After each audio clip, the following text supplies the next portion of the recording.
All right, good evening and welcome, Hornet fans, as we are live from Charlie George Stadium here on the campus of Joe T. Robinson High School, and we are set and ready for one heck of a 5A Central matchup as your Maumelle Hornets do battle with the Robinson Senators.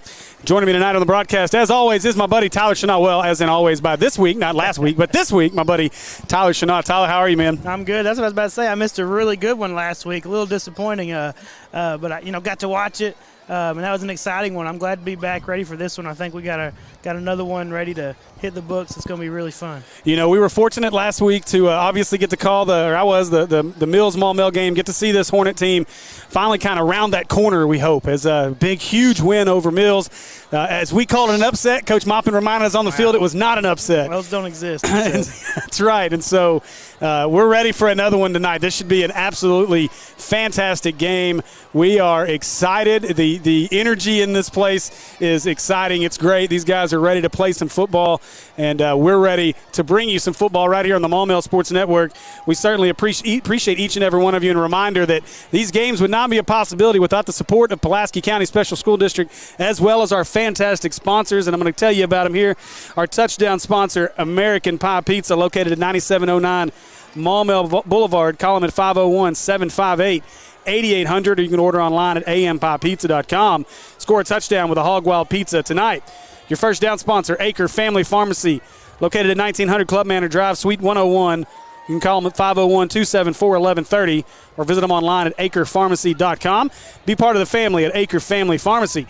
Our penalty flag sponsor is PI Roofing, 6109 Remount Road, North Little Rock, Arkansas, 501-707-3548. You can also visit them online at piroofing.com. Don't get penalized on your next roof repair. Choose local. Call PI Roofing today. And as we get set for our Ackles kickoff, our kickoff and halftime sponsor, Ackles Carpet, One Floor and Home, 3 convenient Little Rock locations.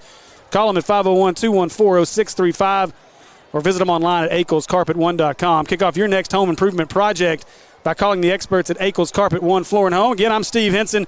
Joining us tonight with the rest of our crew, Christian Webb will be on our main cam, Kristen Henson on our field cam. And not that we'd like to send you to another broadcast, but the Robinson broadcast will have the drone. So at halftime, if you want to see some really cool views of the bands and such, we're going to have some great views of them on the Robinson broadcast during halftime from the drone. So y'all jump over there onto that broadcast as well.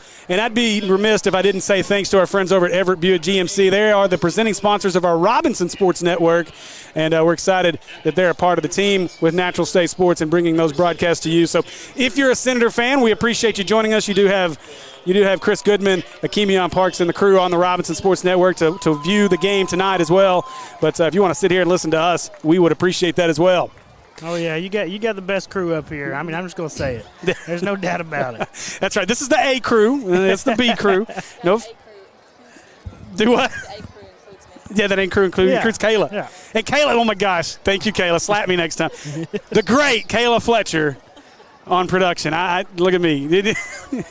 I promise you, I have no problem with women. I love them. My wife is one.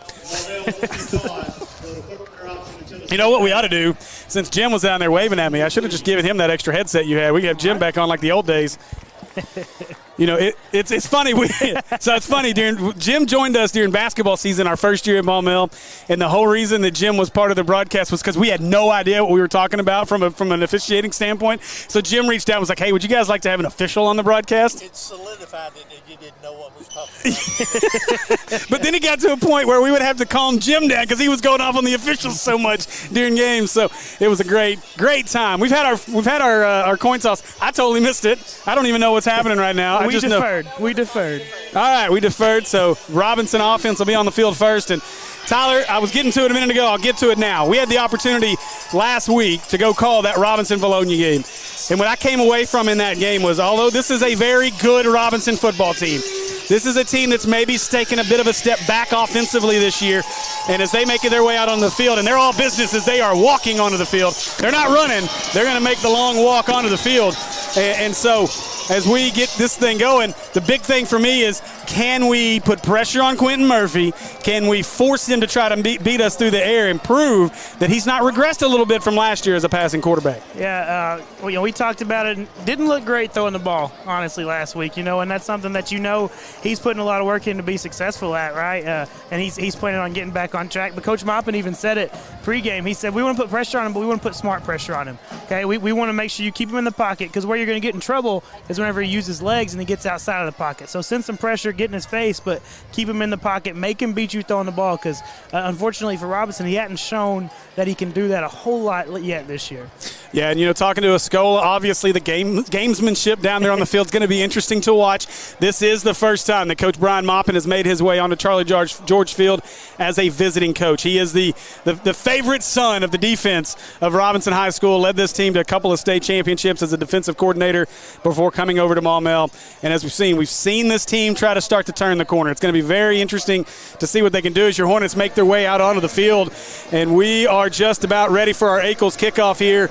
No time on the clock. 12 minutes is up there, so as soon as our teams make their way out, we're going to have our kickoff, and we're going to be ready for football. Yeah, Steve, it's all about putting four quarters together. Me and you talked about it, and then I talked about it with Coach Maupin right before we came back up, and he talked about the youth he's got on the offensive line. He's got really good size, but they're 10th and 11th graders, and we talked about how that youth, it makes it tougher to put four quarters together, but now you're halfway through the year. They were able to do it last week, so can they do it again? They've not really been outclassed any game, right? Some of the scores may look like it, but it's just because they've had one bad quarter here, one bad quarter there. It's a matter of can they put it all together. These young guys are more mature now. It's just a matter of finishing now. All right, so we are set and ready for our Ackles kickoff. We'll see who handles the kicking duties last week. That was a bit of an adventure last week. We didn't have a whole lot to talk about. I think maybe Forrest was hurt because we had Timmons out doing the kickoffs, which we saw that also in the Pine Bluff game. So it looks like Forrest is back in kicking. I do know Coach let us know in pregame Jonathan Frost going to be heavily wrapped, a broken arm that apparently he sustained last week in the second series, continued to play through the whole game against Mills. He's gonna get out and play again tonight even with the broken arm. And here we are. We're set and ready.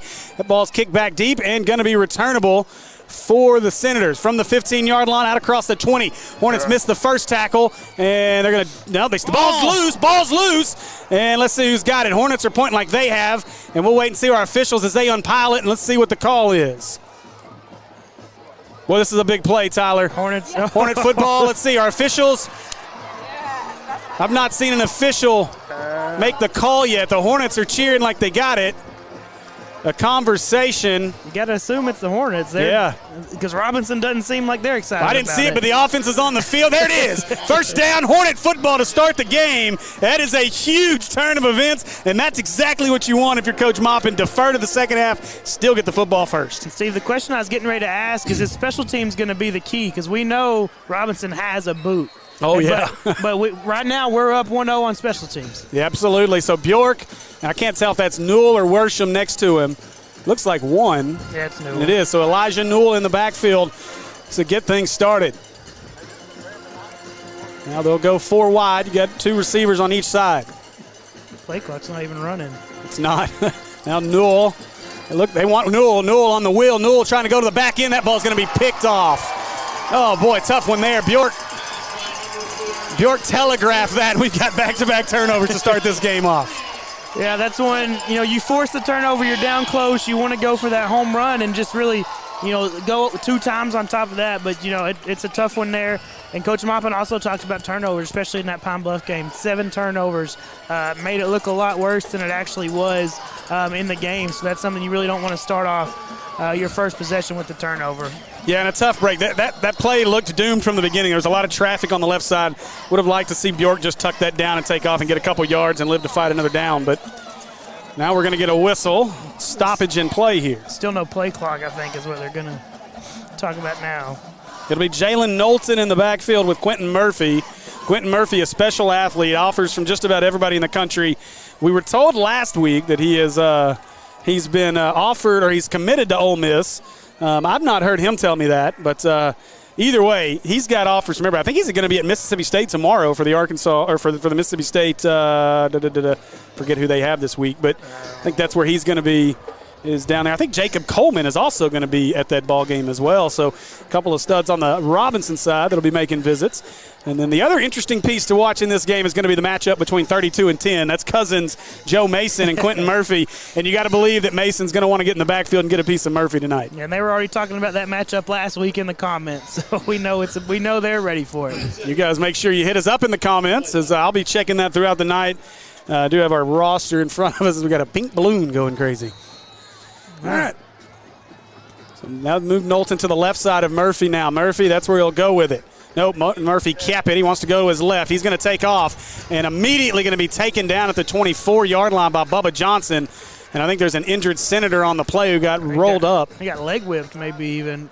But that was Dalen Larry, he played it really well. He stayed home for Quentin, and I guess he just never saw the ball because then he went towards the running back. He stayed home, played it really well right until Quentin pulled it, and then I guess he just couldn't have saw it, I guess. Maybe it's those black uniforms, he hit it a little bit. That's a huge injury, Tyler. That's Tank Reese, who is banged up down there, that's being looked at on the sideline by the training staff. He either got rolled up or it looks like somebody might have gotten leg whipped, and that hurts. So 2nd down and 5 here for the Senators. They'll go to Knowlton up the middle. Good blocking by the offensive line. A good spin move by Knowlton. And he's got an Acre Pharmacy first down out to the 36-yard line. Yeah, had Frost there in the hole after just about a gain of 2 or 3 that he just wasn't able to make the tackle. But that's something to keep an eye on. You talked about it early. That left arm is heavily wrapped. Maybe even be a cast with some, I assume it's a cast with some padding on it so that he can play. But that's something, to watch. See if he can wrap up some of these electric runners for Robinson. And that is the key. You got to get them down the first attempt because they will take advantage of you missing tackles. Now Murphy will be empty in the backfield. He gets the snap. He wants to throw instead. Going to take off up the middle and a lot of room. They're not going to catch him. Murphy's going to go to the house. 25, 20, 15, 10, 5, 4, 3, 2, 1. Give him 6 as he high-fives Jacob Coleman on his way through the end zone. Robinson strikes first on the 69-yard touchdown run. And that's what they're going to do to you. They're going to try and spread you out and then let Quentin go to work with his feet. They're going to get everybody out of the box. They only had enough guys. They didn't have enough guys. Offensive linemen able to get their hands on everybody. Quentin Murphy went untouched. Got to make sure you don't spread out too much. That's what they're trying to get you to do in that empty formation.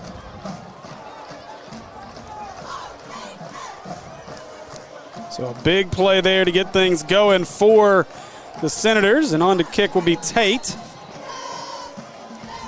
He is about as automatic as they come at the high school level. It's impressive. He is impressive.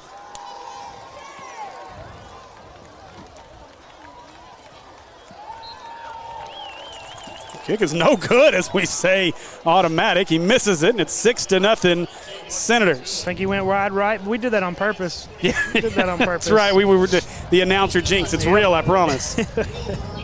And we are, as you can hear probably, the wind in the headsets. We are on the roof here of Charlie George Stadium at the press box, and couldn't ask for a more beautiful night, though. Wind's got a little chill to it.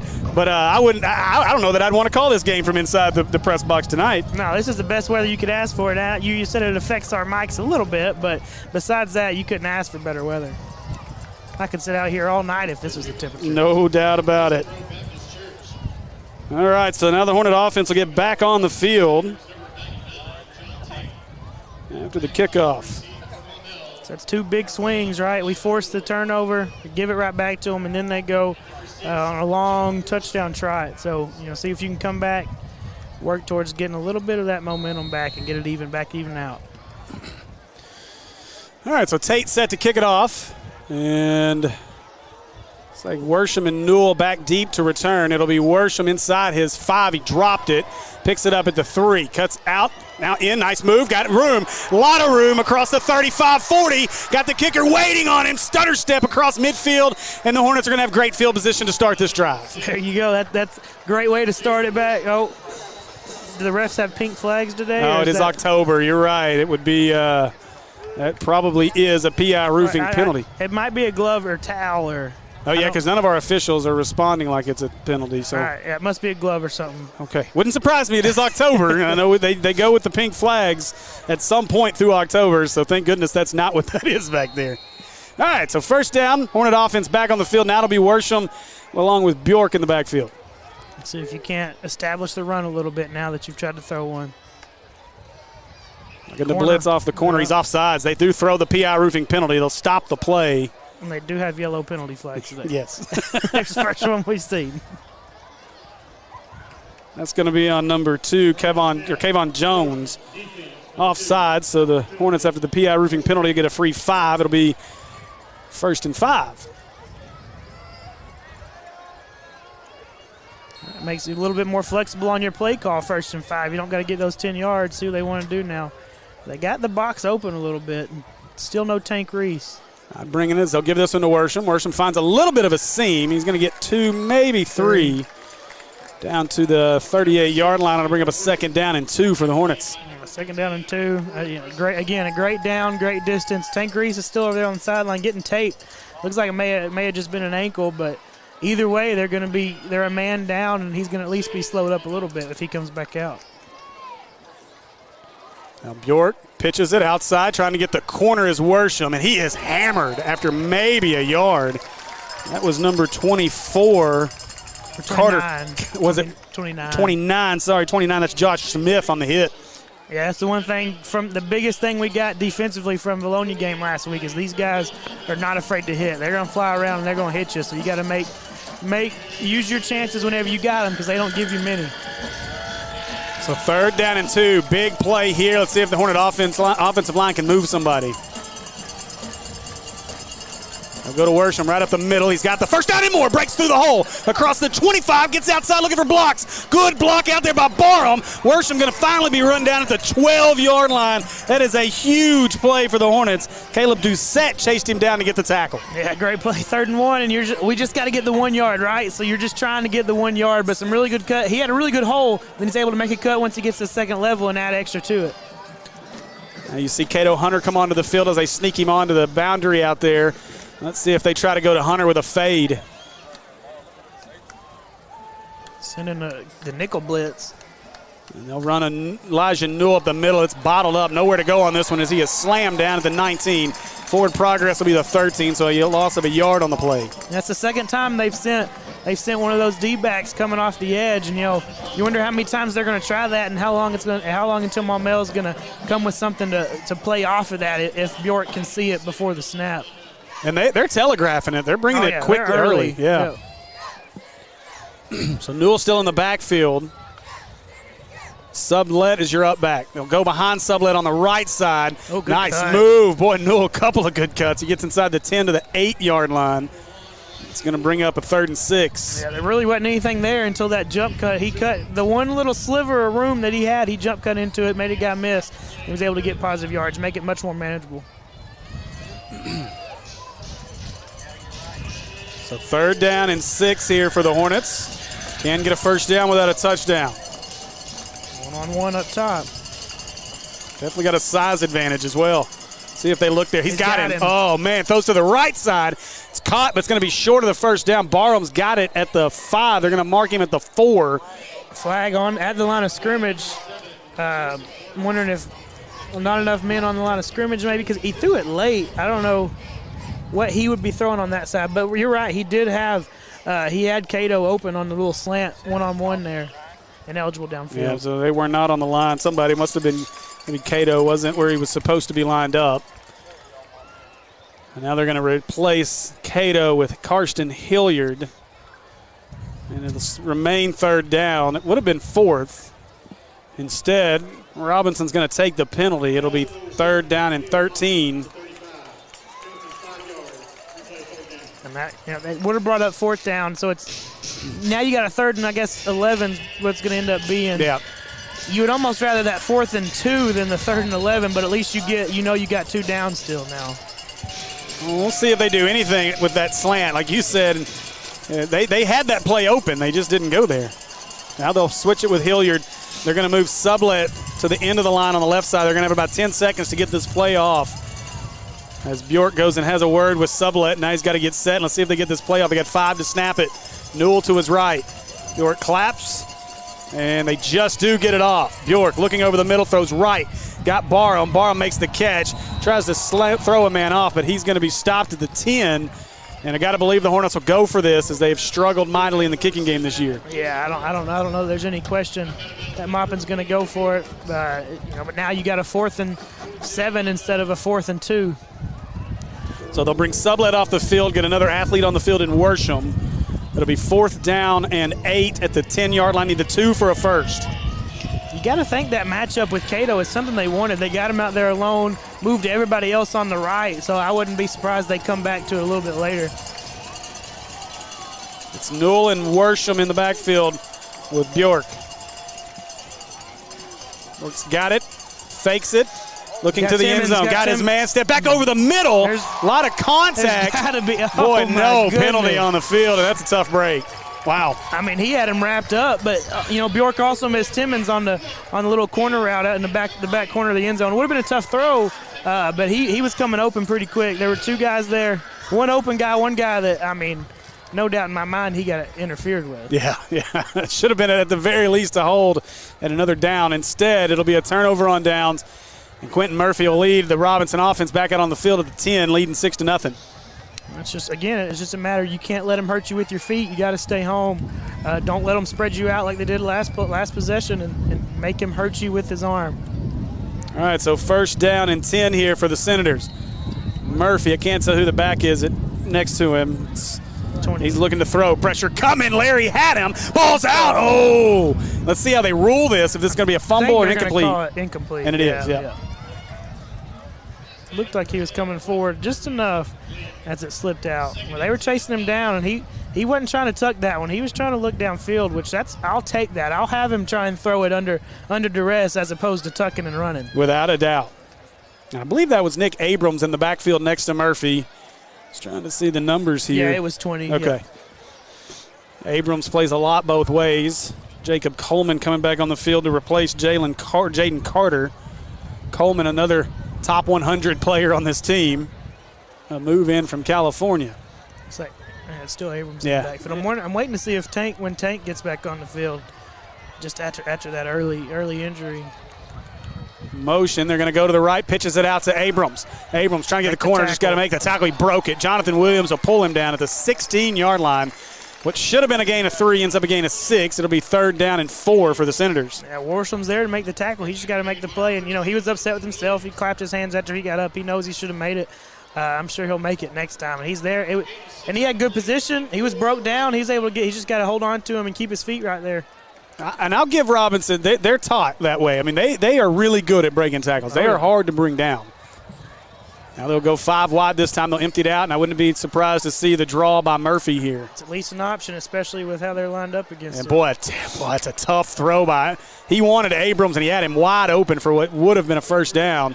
Instead, the ball hits the turf. It'll be 4th down. The punt unit will come on for the Senators. And with how they're adjusting to that empty, I'm surprised you didn't see him just tuck and run it, kind of take a little pre-snap look at what they were doing, and he probably could have had a little alley there again because they emptied out the box, had everybody up on the line of scrimmage.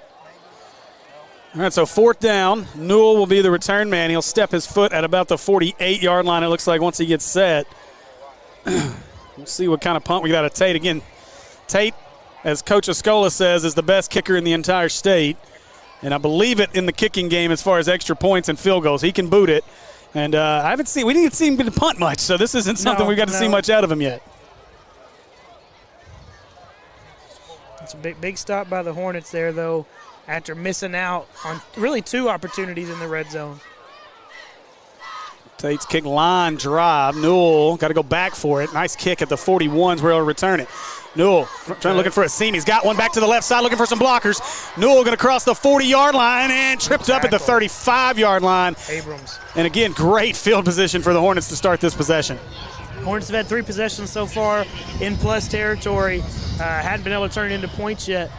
So hopefully 3rd time's the charm here. But they've gotten down in the red zone once, close to the red zone. I think they ended up on, the 25 after that kickoff. So see if they can make one work, make one count this time. Great group watching us on the Maumelle Sports Network. We appreciate each and every one of you. And again, make sure you guys are cheering along in the comments. Let us know what you think of the broadcast and the ball game. Bjork's got it, and he'll give it away to Worsham. Good blocking, good push by the line on the left side. Worsham got a 1st down and more. He stepped out of bounds just at the sticks. They're going to mark him out, it looks like, right at the 25-yard line. That'll be an Acre Pharmacy first down, I believe. Let's see. Yes, Acre Pharmacy first down for the Hornets. And so 1st and 10 for Maumelle. Just got to be careful at the left tackle there. Looks like they almost could have got with the hold as that defensive end was trying to get away. Just make sure if they're getting away from you, let them go. But didn't call it, so he didn't hold him. Well, that's the one big piece right now for this team. This offensive line continues to get stronger each week they get out on the field, and, boy, they're starting to look real good. We'll do it again. Now to the right side. Nope, Bjork kept it left side. Bounces off a man down to the 20-yard line. Give him 5 on the play. It'll be 2nd down.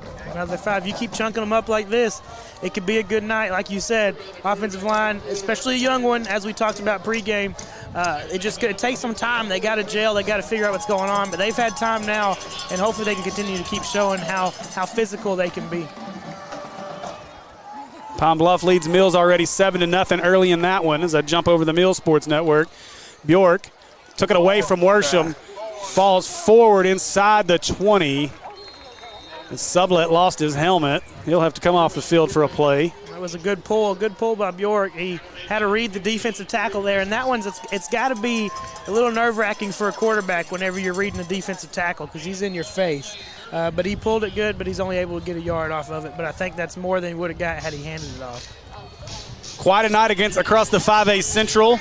As, of course, our ball game here, Mills and Palm Bluff with the big rivalry game down in Palm Bluff. And then Whitehall-Morrilton in a huge game in the 5A Central. As you start looking, the top 6 of the 5A Central is going to be quite a race the rest of the way. So 3rd down, Bjork, draw. Goes to his left, trying to go behind Bubba. He's got the first down. Ooh.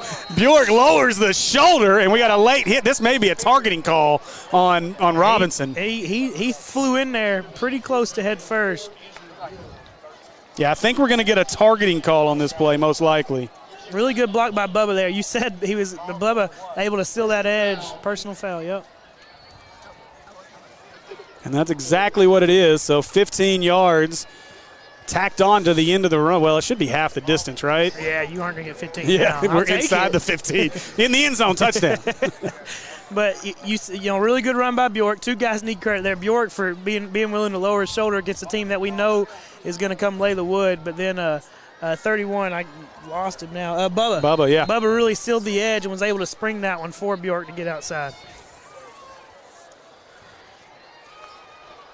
So Bjork got the snap. They'll hand it away to Worsham. Worsham working the right side. Oh, he tried to hurdle a man, just couldn't keep his feet. And he'll be down at the 9-yard line. It's actually going to be a loss of a yard on the play. They just had too many guys there. He kept trying to bounce it, coming off his offensive line. They still have 1 guy left. That's one where maybe you like to see him put his foot in the ground, but we know how good he is at making guys miss. If he makes him miss, he's probably in the end zone. Tell you what, if you're the Hornets, though, you want to stay away from the middle of the defensive line right now with big Nick Billups in the game, number 76. That is a very large young man patrolling the middle. That's who they read earlier whenever Bjork had pulled it. Bubba in the backfield with Andrew. He'll go to the left. They'll do a little pitch inside. Looking around the corner, and a nice hurdle play down to the 2-yard line. And that was Timmons. I kept trying to see the number, but that's Alan Timmons down inside the 5 to the 3-yard line. And it'll be 3rd down and goal. Yeah, a little reverse type pitch. It actually is a pass because Bjork threw it forward. Is that Bjork's first completion? Because one got called back on a penalty. So good little positive yardage there on a completion. See if they try to get a push here. Bjork left side. They faked it. This time Bjork's got it and give him 6. Oh, they're going to call him just short as they took his knees out just inside the 1. Well, this official's got his arms up like it's a touchdown. 4th down. Okay, sorry. Fist, I see it now, yeah.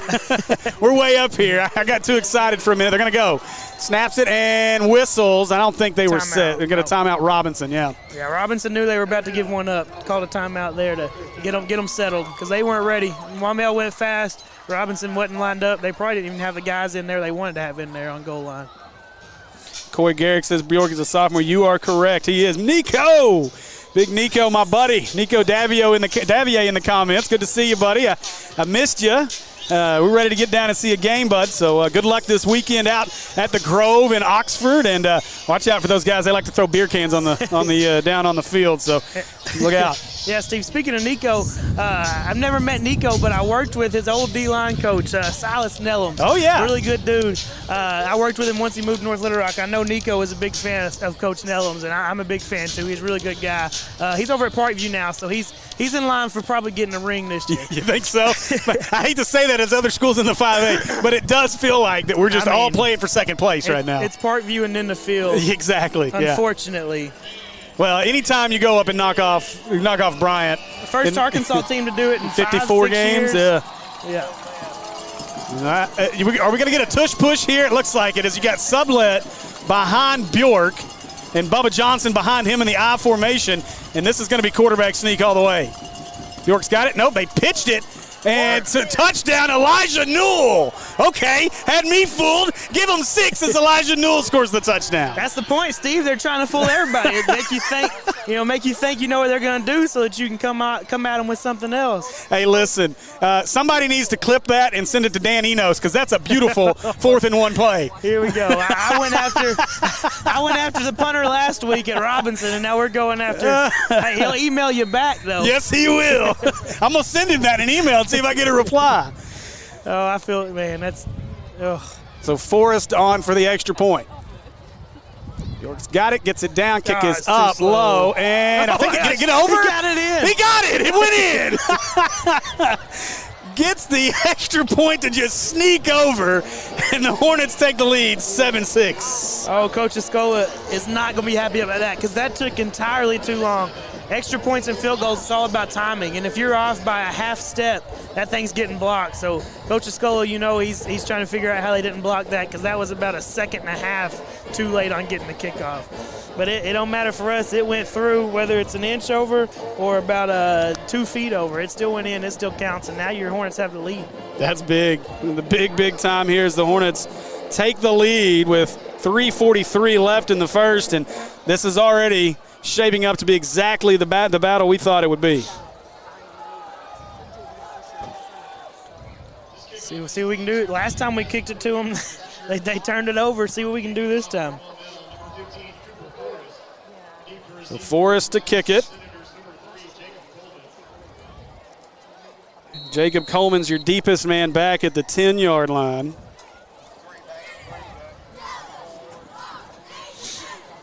And this one kicked to the left side. I think that's 41 on the return from around the 10-yard line, looking for room across the 20. Yeah, they didn't call it.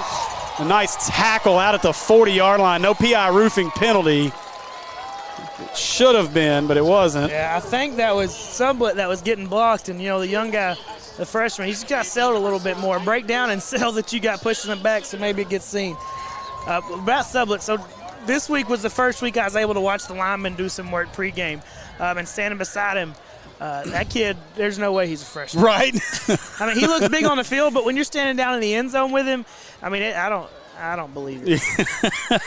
It's pretty wild to think about. I mean, Joe Mason's another one. He's a junior, but he's another one that got another year in this program that just looks the part down there on the field.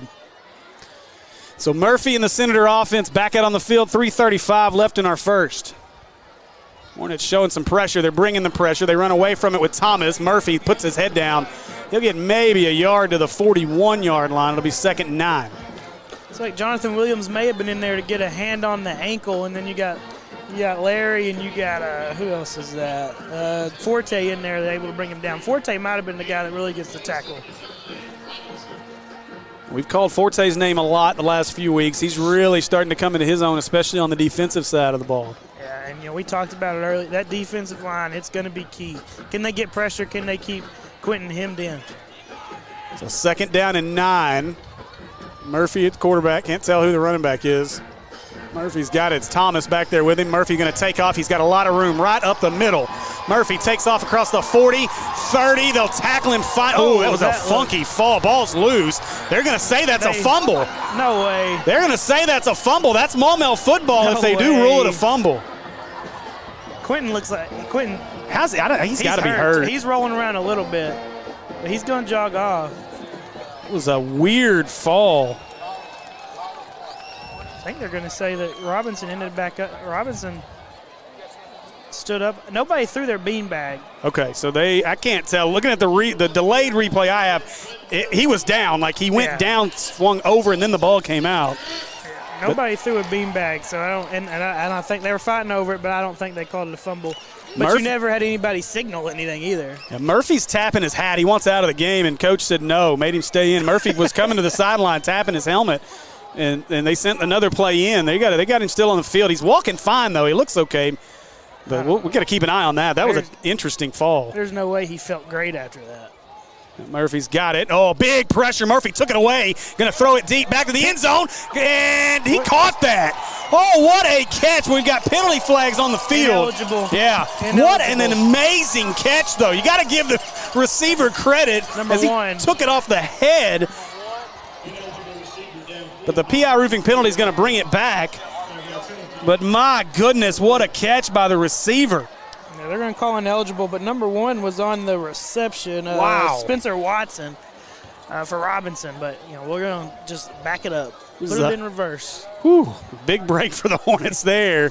As I think, and to the point, you may be able to talk better to this, but I think the lineman definitely thought that was run play all the way and that Quentin had given him away because the offensive linemen were 5-6 yards up the field run blocking. Yeah, I'm guessing that's one of those where they have the option, but it's tough to do that little RPO, if you will. I don't want to call it an RPO all the time because you never know if the option actually existed. But whenever you throw a go route on that, you're going to have to get it out quick. Mm-hmm. All right, so 1st and 15 after the penalty. Murphy's got it. Looking left, throwing deep, wanting it. Going up, looking for a man. Got a push-off and dropped it. He tried to go one-handed with it after the push-off on Barham. Instead, it falls incomplete. It'll be 2nd down and 15. Joe Mason looked like he got thrown down a little bit, too. But there definitely was a push-off. I don't know that he pushed hard, but he extended, and that's where a lot of times you'll get that flag. When you see that arm extend, whether you actually push or not, you'll see it a lot of times from that side judge throwing the PI. So 2nd down and 15, 2:06 left in our first. Is Jacob Coleman going to come back out onto the field? Robinson's decided to test the corners now, and they've been in good position both times. One, I don't know how Worsham didn't get a hand on that one. Just a really good play by number one there, and then the push off, what we believe was a push off. Now they'll hand this to Thomas. Thomas trying to work his way to the left. That's a hold as he tackled him. No penalty on the field. Thomas breaks free, gets the corner. He stepped out of bounds. Mason finally runs him down at the 2. And I'm not sure what our officials are doing in this ball game right now, but I don't think they're the same one we're at. Goodness gracious. Yeah, I mean, he gives up the edge, which I think that's his job. He wrong-armed it, so it looked like that's what he's supposed to do, but then he tries to get back outside, and he just doesn't have an opportunity to. He gets wrapped up around the neck, and he can't go anywhere. So 1st and goal down to the 2 for the Senators. Now some confusion for Robinson as they get Carter out on the field late. This should be a flag. He just came on the plate. He didn't check in inside the numbers. I bet you they don't call it. Now they're going to try to push it. And they do try the push. The Hornets trying to stop it. And let's see, touchdown Senators as Quentin Murphy falls forward, scores his 2nd American Pie Pizza touchdown of the evening. It didn't do anything for the play, but technically that's a illegal participation. 13 came in late from the sideline, didn't check in inside the numbers. If you come off the sideline, you have to go inside the numbers before you're eligible for the play. It didn't affect anything. He was a receiver, but there was another missed one there.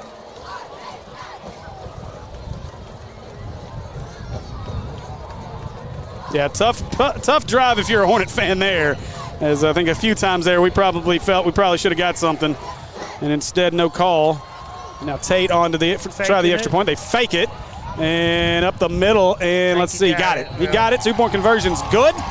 And with 1:50 left in our first half, it is 14-7 Senators and a late PI roofing penalty on the turf. I'm not sure who it's on, but old 77's running his mouth a lot for Robinson. And I think there was already an issue between 77 and early. Joe Mason. Yeah.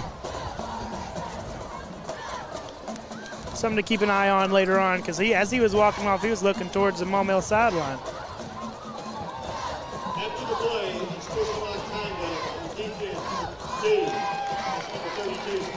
So they called it on Mason. Yeah. And they're just gonna call it on him.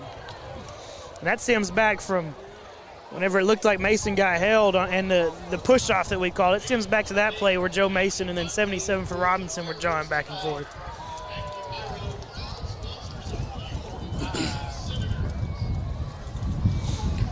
But again, right, that drive was almost dead in the water until Quentin Murphy uses his feet just right up the middle of that defense. I expect fully to see some adjustments by Coach Maupin to not empty out that box and just give him room to work in the middle of the defense. If he doesn't, then Murphy's going to run for 400 yards tonight. He's had plenty of room to take off on two separate plays. Got both of the American Pie Pizza touchdowns. So Tate set for our Ackles kickoff. It's Timmons, Newell, and Worsham, I believe, back deep to return. Boy, that wind is kicking. This one line drive right through the end zone, and so the Hornets will start this possession from the 20-yard line. You know, and that's something defensively we've done all year. But we also hadn't played a quarterback that can run the ball like Quentin can. Yeah. That's just where your adjustments come in. Before the game, during the week, and also in the game. Once you see that he's going to maybe be able to exploit what you do right there, what adjustments are you going to make whenever you come back out again? Well, that wind is something else. I'm going to kick that down a little bit, see if that helps the feedback. Hopefully it doesn't quiet us up too much.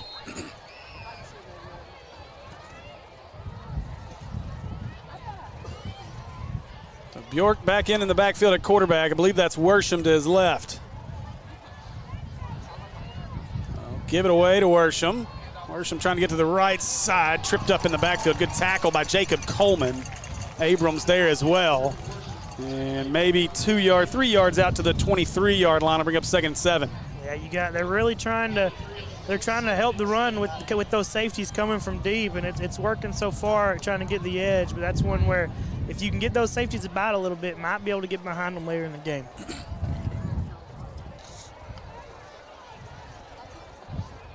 Bjork fakes it, wants to throw. He's got Timmons, high throw. Timmons brings it down, looking for some blockers. Timmons, it's a late hit at the 28-yard line. Legal, but a little late.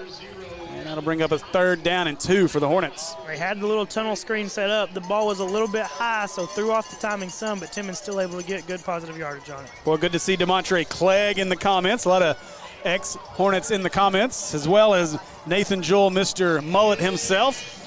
So good to see them guys in the comments. And even Grand Slam here says that we should promote Tyler to the NFL. Now up the middle is Worsham, trying to spin off a man. He's hit. He's going to be short. Let's see. He's going to be about a half a yard short of a 1st down, it looks like here. And we'll see what Coach Maupin wants to do. Initially, it looked like he was going to have it without too much issue, but just got swallowed up quick. Maupin's going to go for it. We're actually going to mark him a full yard short, 23 seconds on the clock. They do not have to snap it if they don't want to. As Bjork walks about halfway to the sideline. Now he's going to make his way back. I think they're going to let the quarter come to an end here. I don't think they're going to snap this before the quarter's over. He's calling something. They might freeze check him once to see if they can't get him to jump before the quarter and then take it. All right, didn't even try and. They do snap it. Play counts. Newell is tripped up in the backfield. Boy, that's a huge play by the Robinson defense. And yeah, the play clock had ended. They should have whistled this dead. Now we've got, our officials may come together and change this. He's just asking for a ball. Yeah, so they are. It's going to be a turnover on downs, and that'll be the end of the 1st quarter. Robinson will be on offense when we get back. Join us for our 2nd quarter of Hornet football here on the Maumelle Sports Network.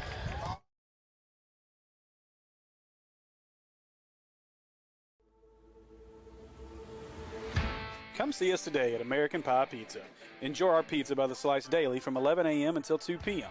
Or catch one of our daily specials like $2 Tuesdays and get $2 off any large pizza. Are wings more your thing?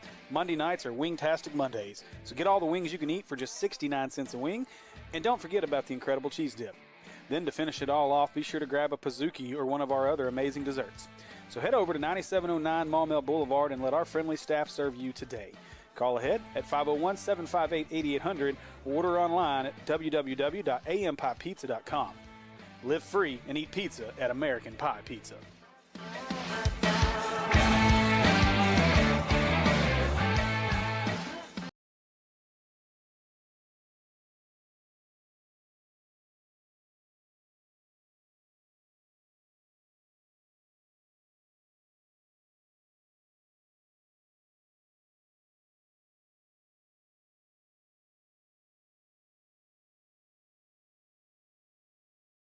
All right, we are back and ready for our 2nd quarter play here at Charlie George Stadium as Quentin Murphy and the Robinson offense on the field. They'll hand this one away. No, Quentin kept it running left. A lot of room again. Down to the 20, spins off a tackler. And he's going to be at the sticks, and that's enough for another Robinson first down. It'll be another Acre Pharmacy first down for the Senators. Yeah, that's B.J. Beats on the edge there. He's got to stay home. You can only assume his job coming off the edge is to make sure that Quentin gives that, and he kind of took 2 steps in, and 2 steps in is too many whenever that guy's at quarterback. Boy, we talk about the Mills games and how they end up playing until midnight every night. They are moving in that game already. 7-0 Pine Bluff, 3rd and goal for Pine Bluff, 4:54 left in the half. Ooh. Must have started that early. And Murphy kept it and wants to throw it out. Oh, man. Oh, Elijah Newell just dropped a touchdown. Oh, man. And Newell kicking himself right now. That was a ball that I don't know if Quentin kind of bobbled it and didn't get it out as quick as he wanted to. Newell got a really good break on it, and I don't know if he wasn't expecting it to just be that easy or what, but it was right. He was right where he needed to be. Yeah, watching the play develop, it looked like Murphy decided really late to pull that out of the belly of Knowlton, and then that made the throw late. And boy, Newell scored touchdowns every way this year, and he just about scored another defensive one right there. So 2nd and 10. It's Knowlton with Murphy in the backfield. Motion man's Watson. They're going to run towards it. Pitches it out. Oh, boy. Knowlton's got a lot of room to the right side. Inside, and touchdown, Senators. Knowlton scores from 18 yards out, and that was a very well-designed play by the Senators. Yeah, good little speed option. And when you know you got a guy that can run it like that, you got to commit to him. But you got to have the second guy there for the running back.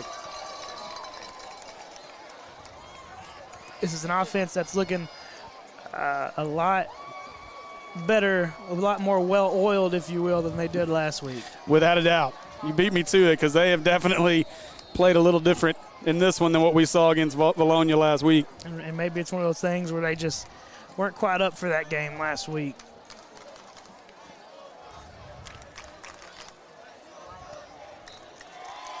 This time the kick for Tate is up and good. And with 11:06 left in our first half, the Senators extend their lead out to 21-7.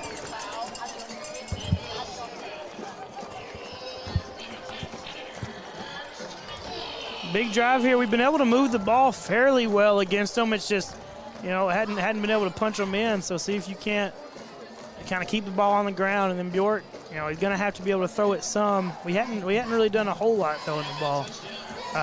But we can move it. You just got to make sure you put a whole drive together. So we're going to get an update from the Mills game. Looks like Mills is trying to tie the game up right now. We've lost our scoreboard. I don't know why.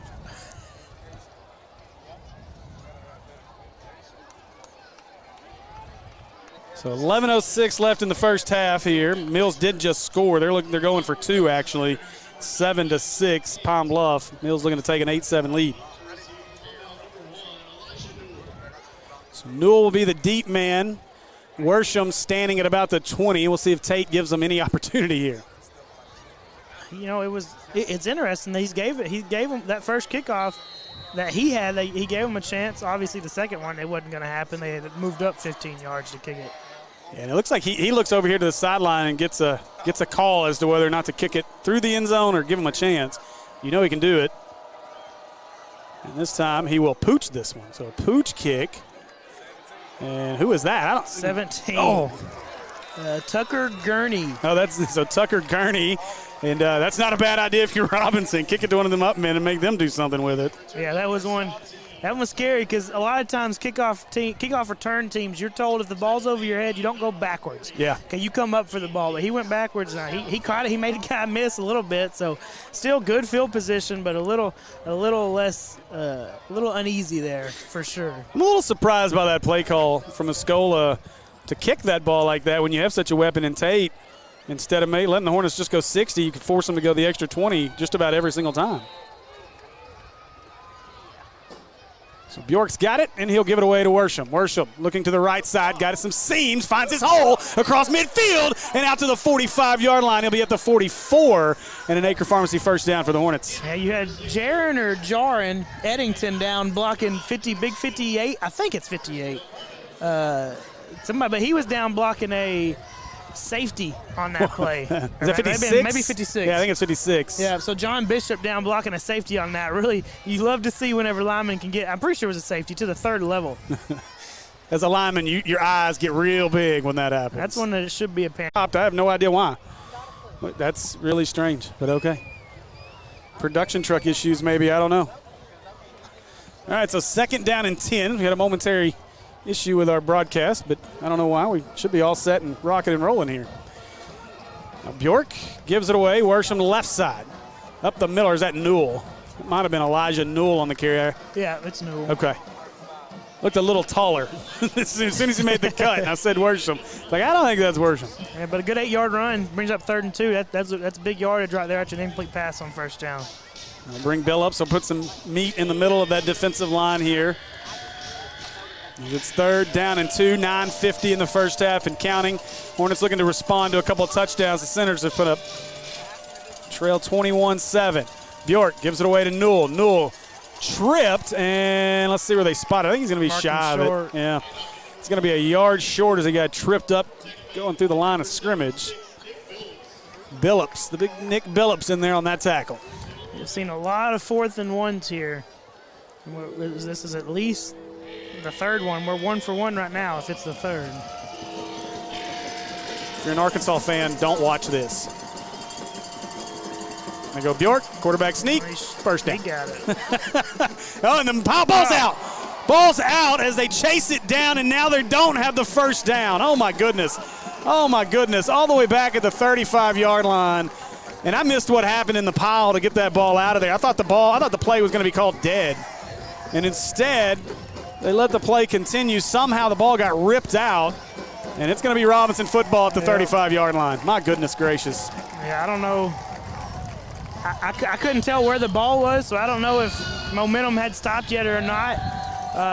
But, yeah, that's tough. You fumble it back. But somebody was ripping at it. That's why it flew out like that. So Maumelle calls the timeout. And this is, if anything, a regroup timeout. Let the guys know, look, everything that could go wrong has gone wrong. And let's just figure it out. I don't think when that dropped that it actually hit, because I'm still using the same stream, I think. I don't know. It gave me the error. It just said stream stopped. Yeah, they had him stood up. You're right, Tyler. They just ripped it out as I look at our feed, and so. Yeah, the way that came out, somebody was ripping at it. Somebody was doing what you should do in that situation. If you got a guy stood up, you need to be ripping at it. That's one where you just got to make sure you got both hands on that football so that can't happen. Man, and this goes back to what we talked with Moppin about in pregame, though. You cannot have these turnovers, and you've had some tough play, some tough situations here in this first half where really this is a 21-7 game, but you don't feel like you should be this far out of it right now. No, I mean, you forced the turnover first play of the game, then you give it right back to them. And now you get the first down, but then you fumble it and give it back to them. Mm-hmm. And in the field position you've had all game has been awesome, and you just hadn't been able to capitalize on it. So Murphy, I believe that's Abrams whipping the backfield.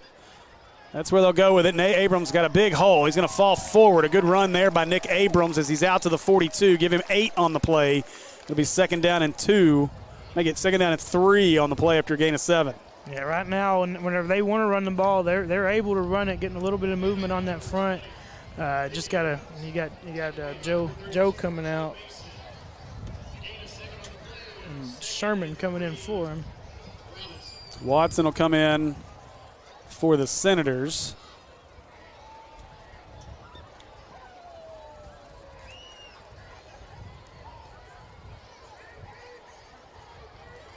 Now they'll empty it out. Where's Murphy going? Murphy telling him what to do. Murphy goes all the way over to the wide. Had plenty of time, 6 seconds to snap it. High snap. They'll bring it down, and Murphy kept it. He wants to chunk it deep, and he is. Gave it everything he's got, and he threw it too far inside. As Murphy, boy, that play was fun.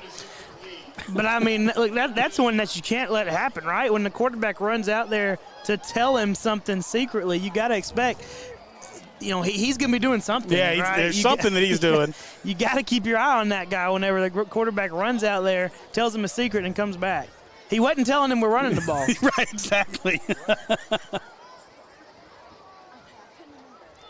Hey, Diesel, guess who's watching our game? Nico. That's his best little bud right there. All right, so 3rd down and 3. Let's see if the Hornet defense has got a stop in them here. Murphy, they give it away, and the Hornets meet him at the 40-yard line. Huge play by the D-line as they stack them up back at the 40. Yeah, I don't know. It didn't even look like they tried to block the interior defensive line there. That's what I'd like to see that one on the replay just to see what they were trying to do. I think they were Sherman and Sherman Larry. And was it Larry? Sherman and Larry, yeah.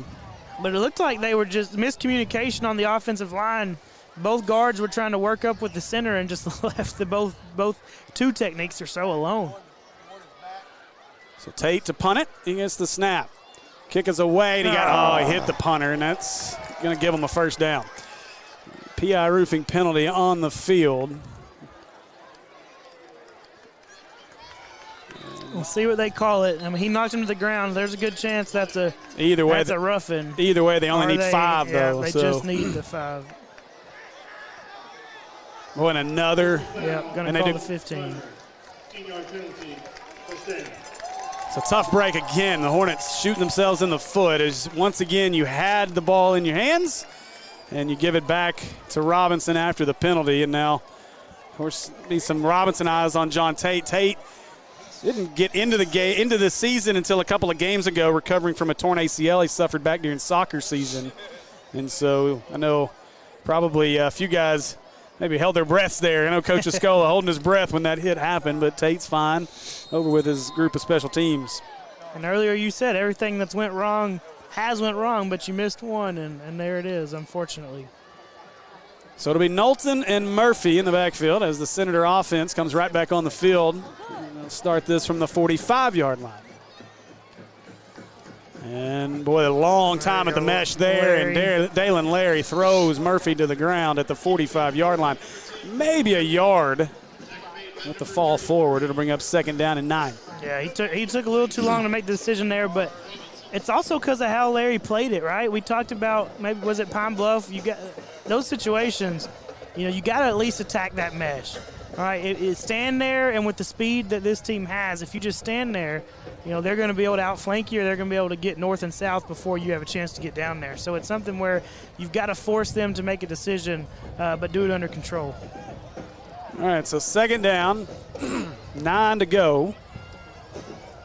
Go with 3 receivers, 2 to the far side, 1 to the near side. Knowlton in the backfield. It's like pressure off this edge. This time they will. And, boy, the Hornet defense is in the backfield again. Boy, this D-line is really doing work. Again, Dalen Larry back there once again on the play.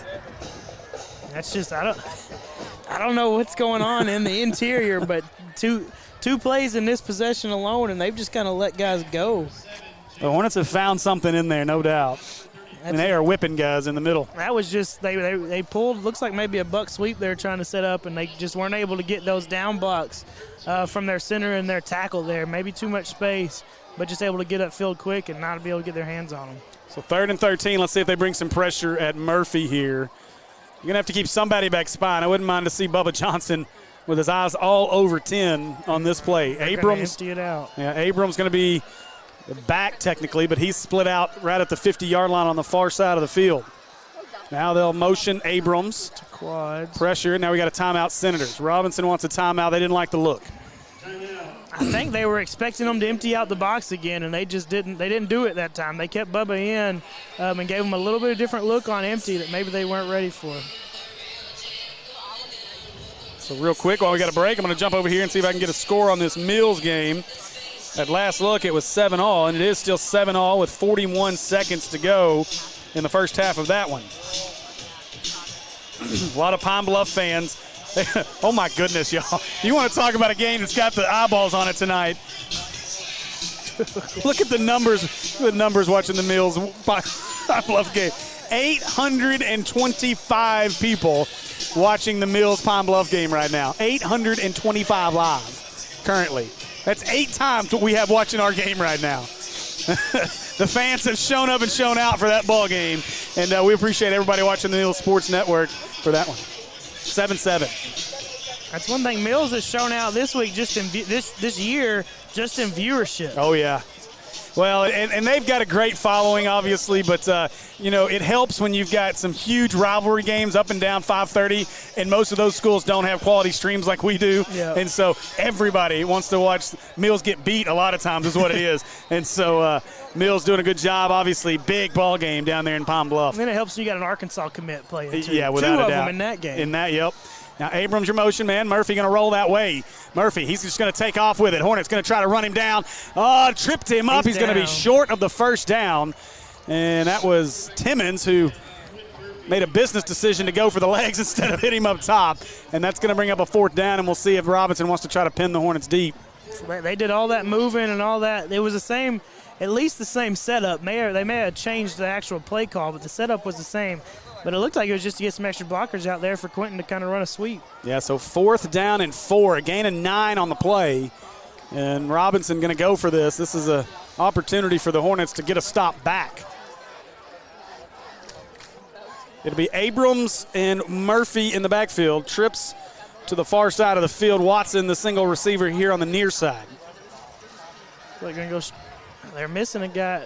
Somebody's got to bounce. Nope, there you got 3 on 2. They're just going to throw it deep. Watson was out of bounds when they threw it. He's out of bounds when he caught it. And they threw the hat down. Yeah, you're right. They saw it. It wouldn't have mattered either way. Yeah.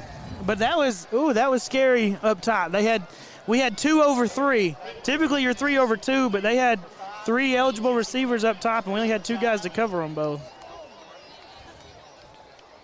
Well, it's got a break there. It's, to your point, they had the guys open on the other end, and Watson had ran past his man even though he ran out of bounds. So either way, it's a stop. Hornets finally get a break on their end, and the offense on the field with 5:12 to go in the first half.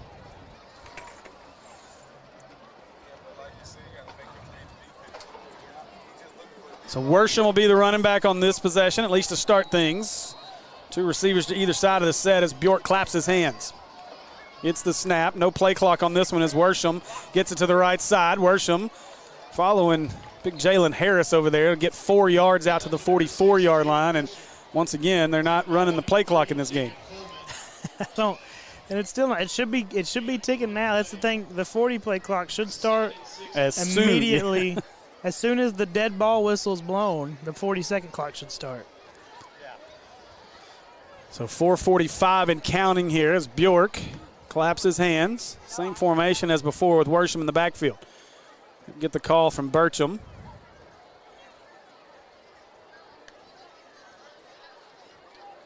Now Bjork looking, wants to throw, got his man Newell. Oh. Ooh, Newell made the catch, got tackled and he gets low. right back up. Hops Good. back up and points for the first down.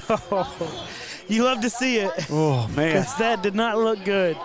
That's an ankle or a knee waiting to be taken out in a heartbeat. Good job by Newell. He's way more flexible than I. I mean, I love the kid knows. The kid knows I got to jump back up because he thinks he just hit me. He thinks I'm hurt. Let me get up, let him know I'm good. So enough for the Acre Pharmacy first down there.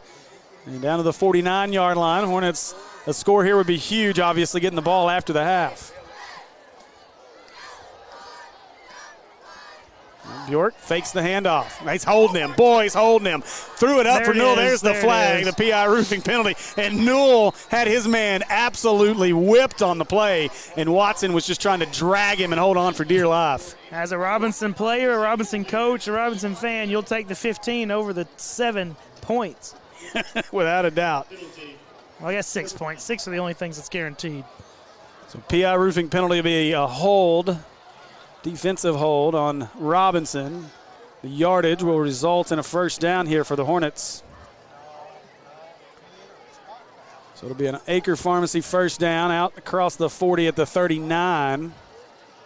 So 1st and 10 Hornets, 3:54 to go here in our first half. No, that went right through the mic.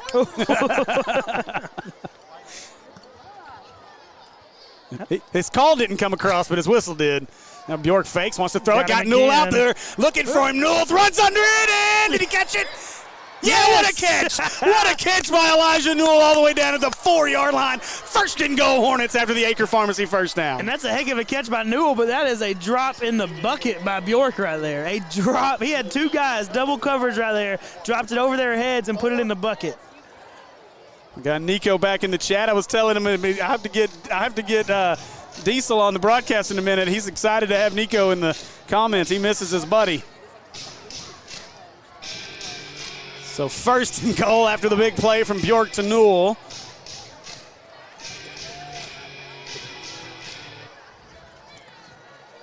Oh, what a job by our camera operators to pick up that play. That's a thing of beauty. Oh, boy, and a PI roofing penalty as the Hornets get called for a false start. That'll back us up to the 9-yard line. Bjork looked like he was trying to turn and call a timeout. I don't know what happened right there. That was all messed up from the start, it seems like. All right, so first and goal either way now at the 9-yard line. We just wanted a little more room. I think that's Bubba. Is that Bubba in the backfield? It's Bjork's going to follow him. Yeah, it's yeah. Bubba, and this time Robinson ready for it in the backfield, losing 2 on the play. Maybe 3 all the way back to the 12-yard line, so it'll be second and goal from the 12. And got to see, in the red zone, we've obviously had some struggles down here close. Just got to see if we can't finish off a drive here, make it, like you said, make it a one-possession game with. It'll be under 3 minutes by the time we get there if we can get one in, probably. All right, so second down. Clock counting down to about 3 minutes left in our first half, 3:05. Bjork's got it. He'll fake it. Throw it over the middle. Got Hilliard. That's Timmons. Timmons, give him 6 as Alan Timmons gets the Hornet touchdown. And the Hornets cut the lead down to 21-13 with 2:58 to go here in the first half. Really good ball by Bjork there. Timmons, he's got space. If Bjork just could put it on him, and he puts it on him that time, able for a really good touchdown. Okay, hang on. So a big score there. The American Pie Pizza touchdown makes it 21-13. And we'll hope that this extra point attempt's a little cleaner than our first try. Yeah, these are always nerve-wracking.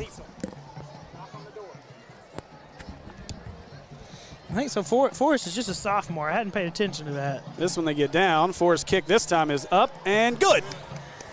And so with 2:58 to go in our first half, the Hornets cut the lead to 21-14. That one was a little bit cleaner. You feel a little bit better about it. Forrest able to get it a little bit higher over those uprights. And like I said, that's all it takes. We may not be kicking field goals from deep, but right, we can make those extra points as long as it's a clean hold. All right, so a big 3 minutes here, big possession. You just brought it with them 7, and as you said, we get the ball after the half. That's one of those that's a big flip if you can get a stop here and at least go in, only down 7. Get a quick 3 and out, have some time to work.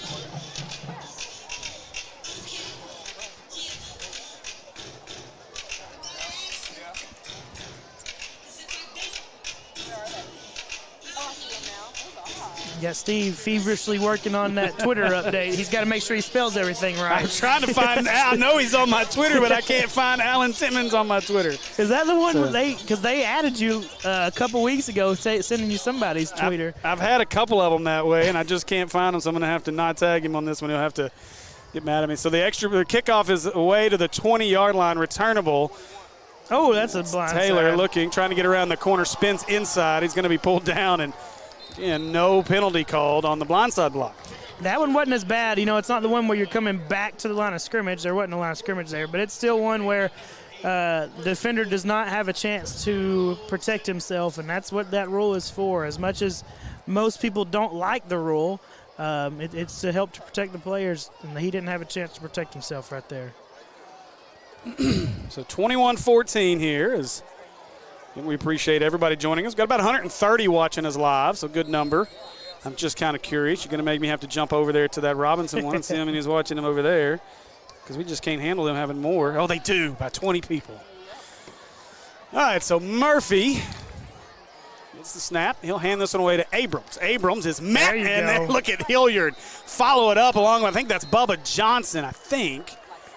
In on that play as they stand him up. Now they got to unpile everybody. It was Bubba Johnson as well as Hilliard on that play. Steve, the only reason they got 20 more, it's the drones. Yep. If we had the drone on ours, we wouldn't be competition. Wouldn't even be close. You're right. No. Hey, give Robinson Sports Network credit. They do have the most subscribers of any of our channels right now. I do need our Hornet fans to step it up a little bit. If you're watching, please take a look at that. Because we're just shy of 1,000. 908, I think, is where we are. Yeah, we are waiting for basketball. There will be no competition come basketball season. The numbers are going to be absolutely outrageous. Basketball's got the big names for Maumelle. Boy, you are not kidding. Hey, this Robinson team's going to have some dudes as well. It's going to be fun across PCSSD in basketball season. That's it. There it is. They do throw it. And if Jim the official's screaming for it, you know it's a penalty. He can't move forward before the snap. Yeah. He's just trying to get a little. He's just trying to get a little extra start there. He's trying out for the Arena League. That's what it is. He's just trying to time it up, and he didn't time it up right. So. Mills was doing that. A lot. Yep. And there are some teams that are really good at getting away with it. He was just a little bit too early there. Some teams have timed it up really well, where it's right at the snap, and that you don't get that flag too often. But that one was a little early. Yeah. You can't be so. He was sudden about it. You can't be so sudden about it, or you're gonna get the flag. So second down here, 13, a minute and a half to go.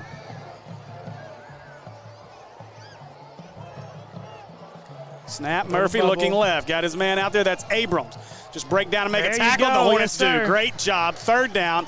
And I wouldn't be surprised to see Maupin and the Hornets start using some timeouts here as you got two. Yep. They do with 1:18 to go. Great tackle by Elijah there. He knew he had help. They had it set up really well because Newell was on the outside. Williams was coming in from the inside, and they really balled him up, played it exactly like you're supposed to whenever you got a 2-on-1 there in space. You can see that defensive coaching from Maupin coming in right there. Looking down at field level, I know they were taping him up, but we've not seen Tank Reese or called his name since he got hurt. I don't actually see him down there currently myself as I'm trying to lay eyes. Unless he's stuck somebody sitting here that I can't tell on the bench. It's 45. Oh, the other guy. Yeah. I don't know.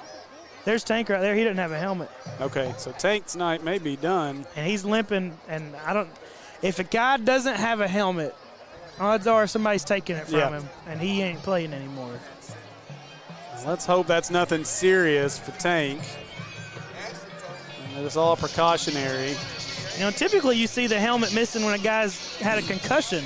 I mean, it didn't look like there was any concussion sort of thing going for him, so maybe it's just something where they don't feel like he can go safely, and they want to check it out more before they let him try and do anything else.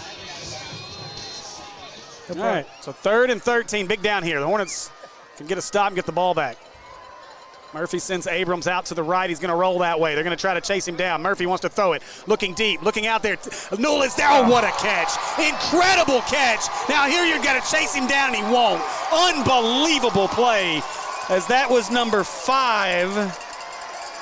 Caleb Jones just made an incredible leaping catch over Elijah Newell. Is that Oh, there is a PI roofing penalty, though. This is coming back, y'all. And Maupin's pointing. An ineligible man downfield again on Robinson. Wow, that is, talk about needing a break. The Hornets just got a huge one. I mean, it took a long time, right? He had pressure early, and he had a rollout. So whenever it takes that long, those linemen get a little antsy. They start working a little bit too far downfield, and that's what happens. I'll take it. I'd like to see the replay because obviously. That's exactly what I'm doing. Is it? Here. No, right there. So the 5-yard penalty is going to make it 3rd down and 18. There. Yeah, right there. Yeah. Well, that was close. It was 3rd and 13. He was at the first down marker, not the down marker. He was at where your first down marker was. What do you get, 2 yards? You get 2 to 3, but he would have been at least 3 to 4 downfield on that, just looking at that replay. Well, that's a huge break, obviously, for the Hornets. That's one that was really close, and I'm surprised it gets called. But that's one that it started in college and all with the RPO that's really been stressed with referees is making sure that you call that ineligible downfield. That is 2 huge catches by Senator receivers, though, that have been called back. Now Murphy just wants to take off. Hornets were ready for this one. They'll bounce him outside, and the Hornets aren't going to let this one happen. A great tackle by Newell, and Murphy looks very much upset as he comes off the field. And let's see, Hornets need to burn a timeout, and they do. So, well, no, they don't yet. They're going to let this clock run. I think, he called it. Now they did. And they've checked it. We'll see how much they put on it, but Maupin was on him quick, telling him exactly how much time was supposed to be on that clock. It's in the 50s for sure. Should have been at least 55. Yeah. Let's see if they put any time back on. I think that's what they're looking at. So either way, it's going to be 4th down and about 15 here for the Senators. They should be punting this. And we are going to get a reset to 55 seconds. Well, I like the fact that our official's mic is working tonight. That sounds good. The official mics are nice. Something you don't see in high school too often, but when you have them, it makes it much, much more enjoyable whenever there is a penalty. Well, this is whenever there is a penalty. No guesswork. Yeah, exactly. At least I don't got to guess. So 4th and 15. Boy, this has been exactly the exciting first half we really thought it was going to be, though. No doubt about it.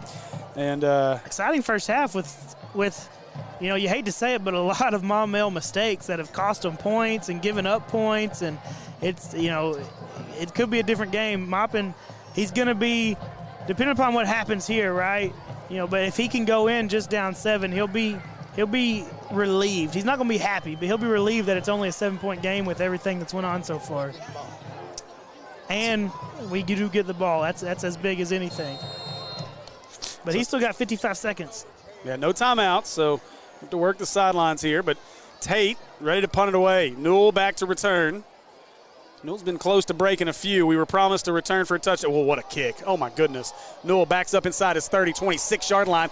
Makes the first couple of guys miss. Got to make another miss, and he does. Now he's off to the races across the 30, 35-yard line, 40-yard line, and pushed out of bounds at the 43. And, boy, what a job by Newell to make something out of a great punt by John Tate. He had 2 guys diving at his feet, and he almost got tripped up the second time by the guy he was standing over after making him miss.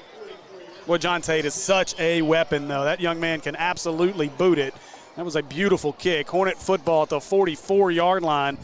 And now is when you wish you had a John Tate on your side to kick field goals right now, if you could get into position. But either way, Hornets going to try to drive downfield and potentially get a game-tying score here before the half. The issue with Tate as your punter is, you've seen it.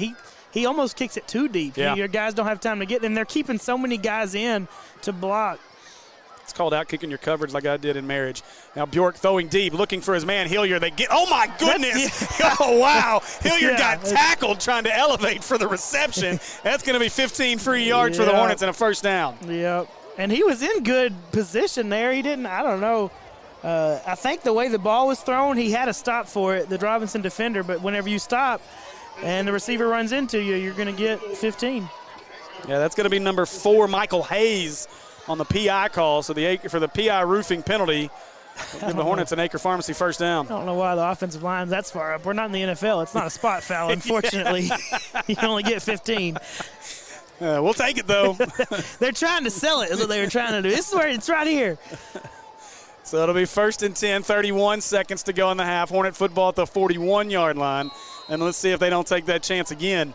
Think about it, you don't get to put time back on the clock. Yeah. You still lose the time even when there's a penalty.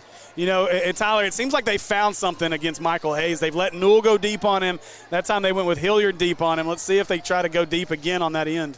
That's what it's about. It's about finding something you can pick on a little bit. Bjork, he's going. There it is. Newell's got a step. Newell's got it. Give him 6. Elijah Newell scores from 41 yards out. Andrew Bjork with the beautiful bomb. Hornets within a point here with 24 seconds left in the first half. Right after Steve points it out, they found a guy that they think they can attack a little bit, and they're attacking him, and it's words. Robinson's going to be starting to give a little bit more help over the top there, which is then going to open up some running lanes, open up some other receivers. That's something you need. If you can find that guy, it's going to open up a lot of other stuff. Hey, just call me Tony Romo. Tony Romo tells you exactly what play they're going to run, where each offensive lineman's going to go. Okay, call me poor man's Tony Romo. Now the kick, we got a whistle before the kick, so PI roofing penalty be offsides on the Senators. What's Maupin going to do now? Ooh. We learned something last week. Remember, now it wasn't on a situation like this, and they are going to go for 2, it looks like. They're going to bring them in. I think they're going to go for 2. They're going to bring some bigger bodies in. That's exactly what they're going to do. I like the call. But a defensive touchdown, Escola always goes for 2. Yeah. That's what they said. So, it's like you said, it's different, but it's close to the same. It's a similar thing. Where's 45 and 33 now? That's exactly what they're doing. They've got them back there. Bjork under center. And Robinson's going to call a timeout. They tried that pitch play again to Newell. Now, unfortunately for the Hornets, they gave away the play. Maybe you wanted to give away the play. Maybe so.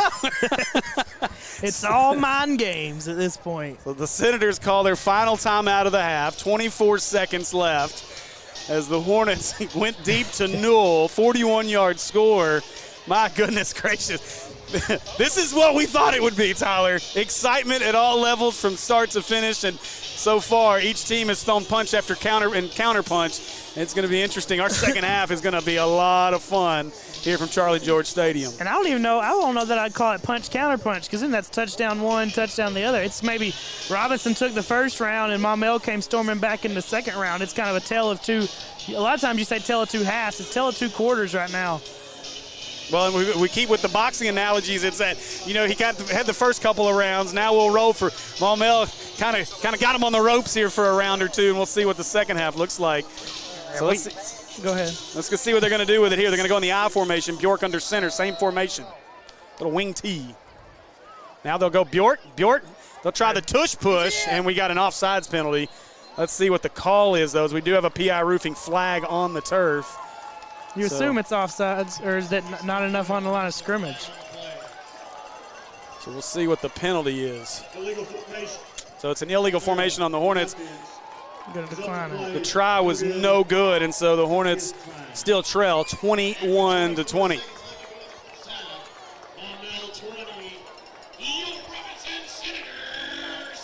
That's a tough one. You keep from tying it up, but we've known what we've went through. Extra points have been difficult this year, so you had a chance to even take the lead.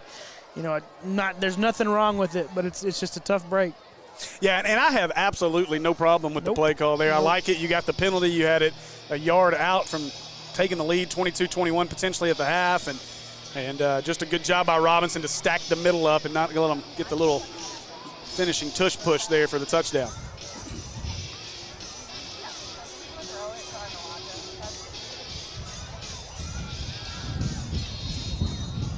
So as our winds pick up again, and that wind will help this kick for Forrest as he boots this one deep inside the 15. It takes a bounce to the 11-yard line. Can't see the number on the return man. They try to get it around the corner, going the back, going the wrong way is Coleman, and Coleman going to be pushed out of bounds into the kicking net, as that was Jonathan Williams down on the tackle at the 24-yard line, and that's where the Senators will start this possession with 16 seconds left in the half. Yeah, really good job there. Forrest, he's able to get it fairly deep on the kickoffs. He's gotten it to the 15 each time, and then after a bounce got it close to the 10. But it's more of a line drive, so you don't have as much time as the return team to get down there. But they do well staying in their lanes and making sure that they don't miss a guy. It was a pink towel. That's what's been down on the field all this time. It's been on there. We just now got it. Yeah, just now took it off the field. It was one of the Senators' towels, and so. All right, so 16 seconds. We'll see with no timeouts how the Senators want to play this. If Escola is content to take this to the half and talk about it, or if he wants to try to throw something deep into this wind.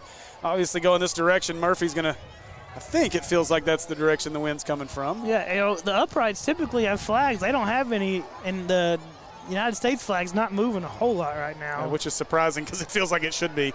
And they'll hand this one off to the right side. Hornets in the backfield again. Beats was the first guy there. They'll give him a couple, and that's going to do it for our first half.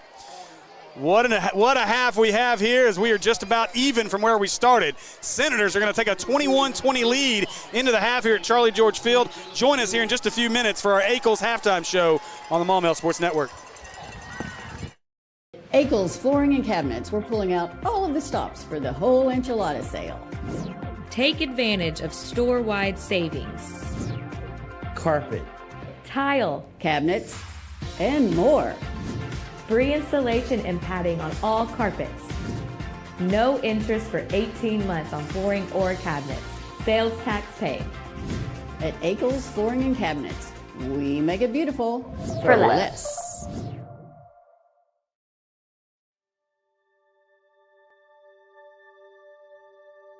Project Zero is a 501c3 nonprofit with one goal, and that is to have 0 kids in foster care waiting to be adopted. And we're hoping to have 0 kids waiting. That's our whole goal, Project Zero. It means no kid is forgotten, and there are people always fighting for kids to find their forever family, no matter how old they are. There's not awareness out there. I don't think people understand the need that we have here in our own state for these children who are wonderful children waiting for forever families.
is corrected by Ben Light, Jay Martin, and Daniel LaRue.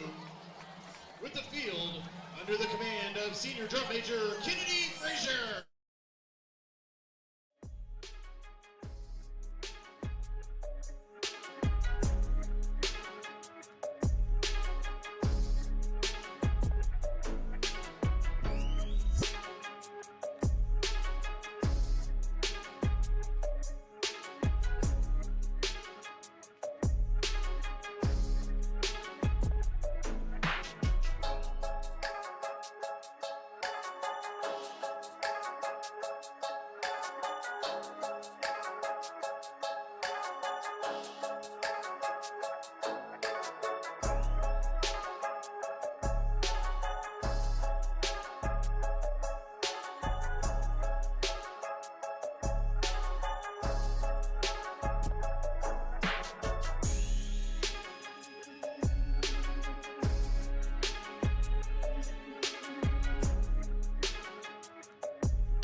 zone on the football field. I don't want to be known as Homer, you know.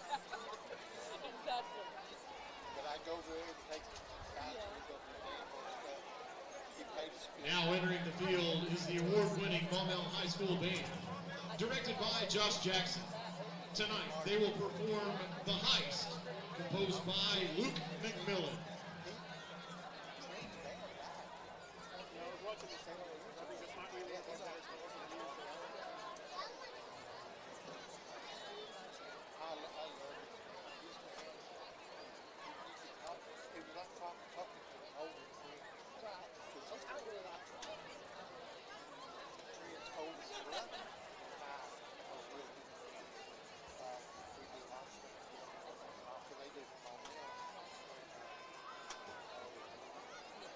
I'm good friends with David. I mean, Ken, or Ken, of course, Ken, but then his friend was in next to his life, referee basketball all that. Which one's it? Yeah, I told him, come down our house.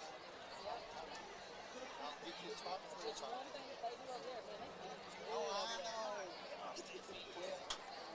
Well, we used to. Do you? Oh, Yeah. Boots and Club had a line up. We didn't get on sock. Next time I put the people out in the public life. Sure. You know, I know, but that's okay. Yeah. That way you don't get the feed them all again, you know, on the yeah, just you know. And then the band got to where they were doing their own spread. They cook them. Yeah. Yeah.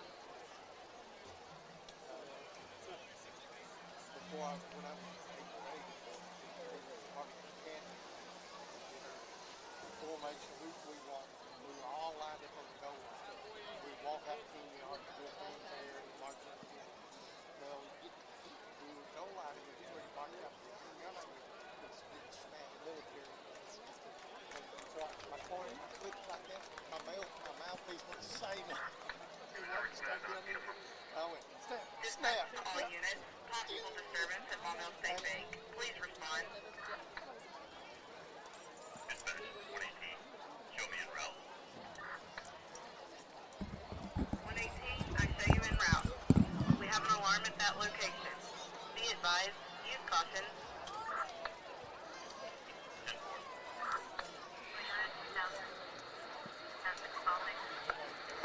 118, I'm in pursuit. Suspect has fled and is heading southbound on Maumelle Boulevard.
Akel's Flooring and Cabinets, we're pulling out all of the stops for the whole enchilada sale. Take advantage of store-wide savings. Carpet, Tile, Cabinets, and more. free installation and padding on all carpets. No interest for 18 months on flooring or cabinets. Sales tax. Band. Oh, were you running out? You good? Okay. All right. Welcome back, folks. I jumped the gun there. I was ready to go. As I think everybody else is ready to go to a long halftime. Yeah. It's typically about 20 minutes. We've done a run through that. We've run through the extra 2.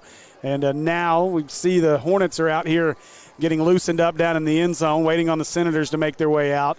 And we appreciate you joining us for our Akel's halftime show. And we'll work in some scores for you from around the state. I'm going to start with the big one right now. Well over 1,000 people currently watching live in that Mills-Pine Bluff game. And the rivalry has lived up to it so far. They've got 3.5 left in the third down in Pine Bluff. That ball game tied up at 7. So a good one there. And now you had a score from the Morrilton-Whitehall game, Tyler. What was that score? Yeah, let me see if it's updated on Fearless. It has 7. No, that's not right. I'll go get the updated one. 1 second. Let's see. It's close. Morrilton was up.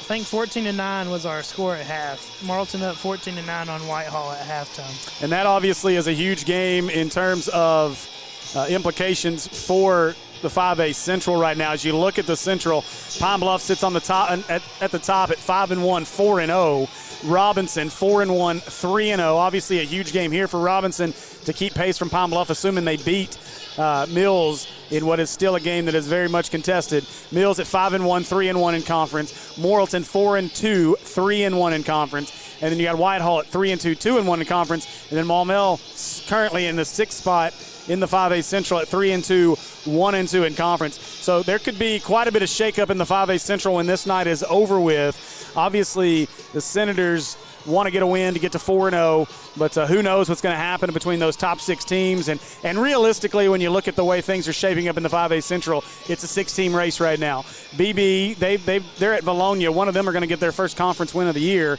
and then Watson Chapel 0-4 on a bye this week. And wouldn't expect Watson Chapel to be much in the mix as we get to the end of the season here.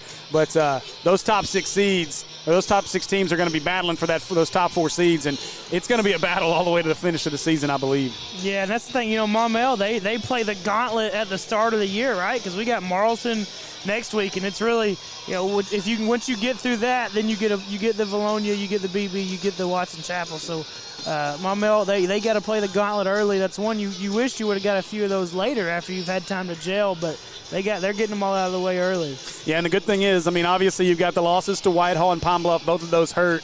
But as you continue to battle, you beat a Robinson team. If you can beat a Robinson team after knocking off that Mills team last week, suddenly you muddy the waters at the top of the 5A Central, and you can make up for some of those losses early. And again, if Morrilton can knock off Whitehall tonight, that sets up a huge matchup for Maumelle next week. Yeah, it helps. Those teams still got to knock each other off. Robinson still hadn't really played any of those top teams, so there's still losses to be had as for the people at the top of those rankings. So if you can lock out a win again tonight, that 2 big wins against 2 of the top teams, and you set yourself up for success to close out the year.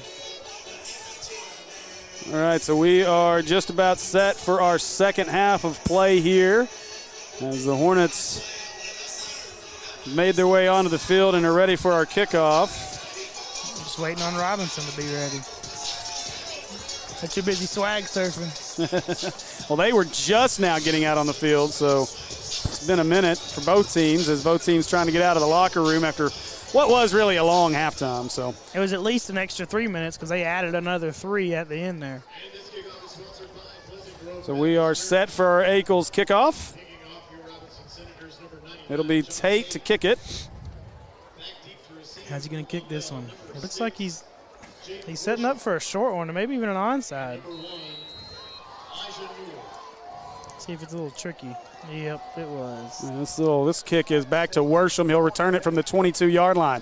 Worsham trying to find some room. They've got a wall across the 35. Got a block from Mason. Makes a man miss across midfield. And I bet they stop kicking to him now as Worsham takes it across midfield. And the Hornets get great starting field position here in the second half. I mean, you think Tate's a little short tonight? Like, they've not tried to kick one in the end zone yet. They've kicked one deep, but it was only to about the 5. And last week Tate, anytime he wanted to, it seemed like he could put it in the end zone. So they've tried all kinds of different stuff. Either they're worried about the returners from Maumelle, which we've got some really good returns, or they're worried Tate. Maybe Tate. He doesn't have as much tonight to get it to the end zone. It's interesting. I'm with you. I'm surprised that they're even giving us opportunities to return it when you got that weapon kicking it off. So Bjork, empty backfield, gets the snap, quarterback draw all the way, and breaks one tackle, breaks another, dragging guys down to the 35-yard line. He's just pushing. Oh, late flag from behind. I don't know what that's going to be. See what this call is. Maybe a face mask? Hopefully. Because it came from not behind the offense, came from behind the defense. And it is. Good call, Tyler. 15 more on top of that, so it'll be an Acre Pharmacy first down for the Hornets. And, boy, that's exactly what you want to start the second half. Get all those hands in there whenever it's all tight like that. Somebody's liable to grab one. So that'll move the ball to the 20-yard line, and just like that, after one play, the Hornets are in the red zone. By the way, we need a red zone sponsor. We've been there a lot. Yeah. So Bjork gets the snap, looks right, pump fake. Got him wide open. Back of the end zone, had to come back for it. Though. Got it. Oh, yes, sir. Get him the catch. Touchdown, Hornets. Who is that on the catch? It's Bubba, I think. I think it's 31, Bubba, right? Is it? Yeah, 31. Okay, Bubba Johnson gets the catch and the American Pie Pizza touchdown, and give him 6 as the Hornets get the 20-yard score to start the second half. And he had him wide open. Bjork made it a little bit more difficult than it had to be underthrowing it because he had him easy. It was a great play call, great scheme drawn up there. So they're coming back in the I formation. If they would have snapped it a little quicker. What was that? Bjork had a weird spin. They pitched it, and he's in. Oh, I thought he was in. They're going to mark him short. I thought he got across. They're going to say no good on the two-point conversion with 11:23 to go in the third. Hornets lead at 26-21. There's another flag on the ground. I don't know. He's pointing at Robinson, and their coaches got their hands up. Like, what do we do? So maybe we're going to replay it. So let's see what the call. Oh, wow. That's huge. So the Hornets are going to get another opportunity at the two-point conversion. That's why he didn't get in. They had an extra guy. That helps. Or it may be, 76, I think it was, came in late, and he kind of ran through our offense. So I wonder if it had anything to do with that, too. He came in late, so maybe that was the 12th man, but the way he came out there was, he kind of weaved through. Like, you could have almost got an offsides just by – he probably touched one of our offensive linemen. Now they're late. Looks like they were going to have 12 on the field again. I can't – send them out. Yeah. Now Robinson looks confused. Their coaches are frustrated. Here we go. They'll do the same thing. They pitch it again, trying to find room. Newell, no. He didn't. They stacked him up, and Newell didn't get in again. So the Senators, either way, the Senators get the stop. The Hornets lead it still with 11:23 to go in the third. Hornets lead it 26-21. And Newell's still not. Oh, here he comes. Maybe he just had guys on top of him. I couldn't tell if he pitched. I don't even know. Did he fake the pitch and then hand off like a dive? Yeah, I can't tell what it is. He's doing a little pirouette work back there every time he snaps it. It seems like it's a very strange play. Yeah, I don't know. I don't got anything to say about that one. That's one where I'd need a big replay and slow it down. If I could watch it on their huddle, I'd have a better idea of everything. Yeah.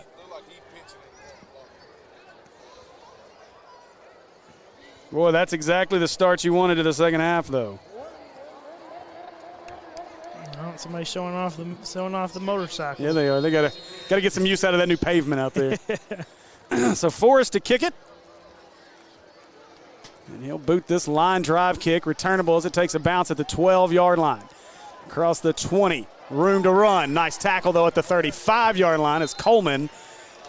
It's all the way out to the 35. That's where the Senators will start this drive. So with those line drives and stuff, you better make that first tackle count, because if he makes one guy miss, he's going to have a little bit of room. And so far, knock on wood, they have made that first tackle count.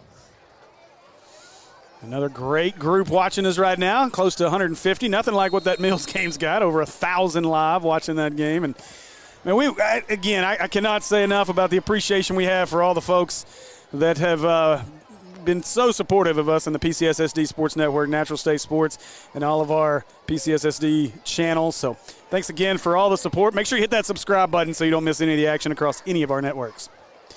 So it'll be Murphy and Knowlton in the backfield. Murphy wants to throw, feels the pressure, rolls to his right, got his man, and caught on the diving catch at the 49-yard line. Larry, he almost had a chance to get a little bit of pressure there, but then he just ran by. So you got to put the brakes on. You can't run by him. Put the brakes on, come back, and at least get something, so he's not as comfortable there to throw the ball. Enough for an Acre Pharmacy first down as they get close to midfield at the 49-yard line. Watson comes back in the game for the Senators. And now they'll huddle up, take their time here on this drive.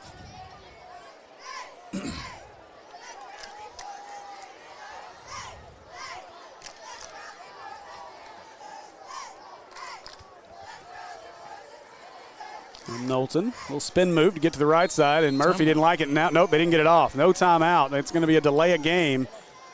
Yeah, delay of game on the Senators. It'll be a PI roofing penalty. And they'll replay first down to be 1st and 15. Yeah, you said it early. They were a little flustered coming out, and Escola is not too happy. I don't know. I wonder what the rule is on a quarterback. I don't know that players can actually call timeout. Has to come from the sideline. I think it has to come from the coach. So that's Escola's asking. Let's see if they're going to give it to him. Well, he was throwing the flag before Murphy was calling the timeout. And they're going to keep the penalty. It's going to be a delay of game PI roofing penalty, so it'll back them up 5. It'll be 1st and 15. Little update. Coach Wright says Morrilton is down 6 starters and playing a third-string quarterback, leading Whitehall 14-9 right now. Interesting. Now Murphy gives it away to Knowlton. Knowlton trying to work the left side. Hornet defense all over it. No gain on the play. It'll be 2nd down and 5. I wonder which quarterback, because their second-string quarterback technically is a freshman. It's actually it's Champ McNabb. It's Coach McNabb's son. So I'm wondering if third quarterback means Champ's hurt, their first quarterback's hurt, and they got the third one in there. That'd be a turn of events for them, especially winning with that. Wonder if it's a scenario, too, kind of like what we have, where if, I know they don't want to have to put Warrior out there if they don't have to. Champ's he's played up all year, though. Gotcha. Yeah, he played up since game 1. All right, so 9:48 and counting here. It's going to be 2nd down and 15 for the Senators. Murphy's got it, gives it away. No, kept it up the middle. Hornets stack it up again, maybe 2 yards on the play. As Hilliard, amongst others, in on that tackle for the Hornets. They're going to give him a yard to the 46. It's going to be 3rd down and 14 here for the Senators. All right, Matt, got to make sure you keep Quentin bottled up. Don't give him anything cheap with his feet, and then make him throw the ball. And hopefully don't let anybody behind him. They've hurt us, which technically they hadn't hurt us because they've had penalties on both of them. But where they've completed their passes are deep balls whenever he's got a little bit of time. Just got to make sure keep him hemmed in and time your jumps a little bit better on the deep balls. Murphy, pressure coming. Larry kind of got washed all the way up. Murphy's going to take off. He's got the first down, and he is thumped by Timmons at the 35-yard line. But that'll be an Acre Pharmacy first down for the Senators. And there it is. He's limping a little bit after that hit. That's one where you didn't let him get outside, but you ran by him. You can't run by him. You got to set your feet in the ground, and don't let him just get by you once you've run past him. Yeah, he's got a noticeable limp right now. Quentin does. Seen Quentin play through a lot of pain though over the last couple of seasons, and I know if they get beyond Quentin though, it's interesting. Lennox Campos is the backup, and he's definitely not as talented as Murphy. Watson the motion man. They faked the pitch. Larry had him. He got away from him. Now Murphy shows the speed off inside the 25-yard line. It'll be enough for another Senator first down. Be 1st and 10 after the Acre Pharmacy first down by the Senators. Just that little pump fake. You know, you can't, as hard as it is, you can't bite on it. If that's your guy, you're going at him where, because he's free game there. If he's pitching it, you can hit him as that ball's pitched. So you're not going to get a penalty there. So don't fall for it. If he would have tried to pitch it, I think it would have hit Larry in the chest. I don't think he really had the option of pitching it anyway. A little different on the offense here. Robinson not going in any kind of hurry. They're huddling up, taking their time out of the huddle. Plenty of time to get a snap off with 15 on the play clock. Can't tell who that is in the backfield. I think that's Abrams. Yeah. And that's where they go with it. Abrams has a big hole to the left side, makes a nice move trying to get to the outside, and going to be pulled down at the 23-yard line. The Hornets may have an injured player now. Just waiting for some help up. He didn't move either. That's one. It was Elijah too. Come on now. I was kind of biting my lip. It was Elijah who stayed down. He sat there kind of with his hands to his side. You can't do that, bud. He's hurting a little bit. That's what he was just giving himself time to recover. He's stretching out a little bit. 2nd down and 4. The Senators make their way into the red zone here on this drive. And they'll hand it away to Abrams. Abrams finds some room to the right side, broke free. Touchdown Senators as Nick Abrams scores the touchdown from 18 yards out. That's when it looks like they may have got a couple guys in the same gap there, and Abrams just able to kind of pretty much get through untouched. Just got to make sure you stay gap sound right there. Don't get guys running up too fast. Kind of linebackers got out of position a little bit.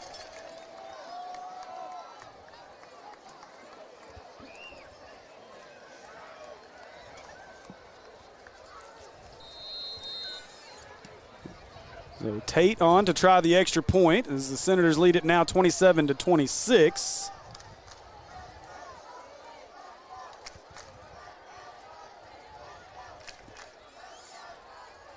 Kick by Tate is plenty good, all the way out across the track. And with 7:01 left in your third, Senators lead this one 28-26. That's a tough one, but you made them drive a little bit. Didn't give up anything big. No bombs on you, but just a couple of chunk plays.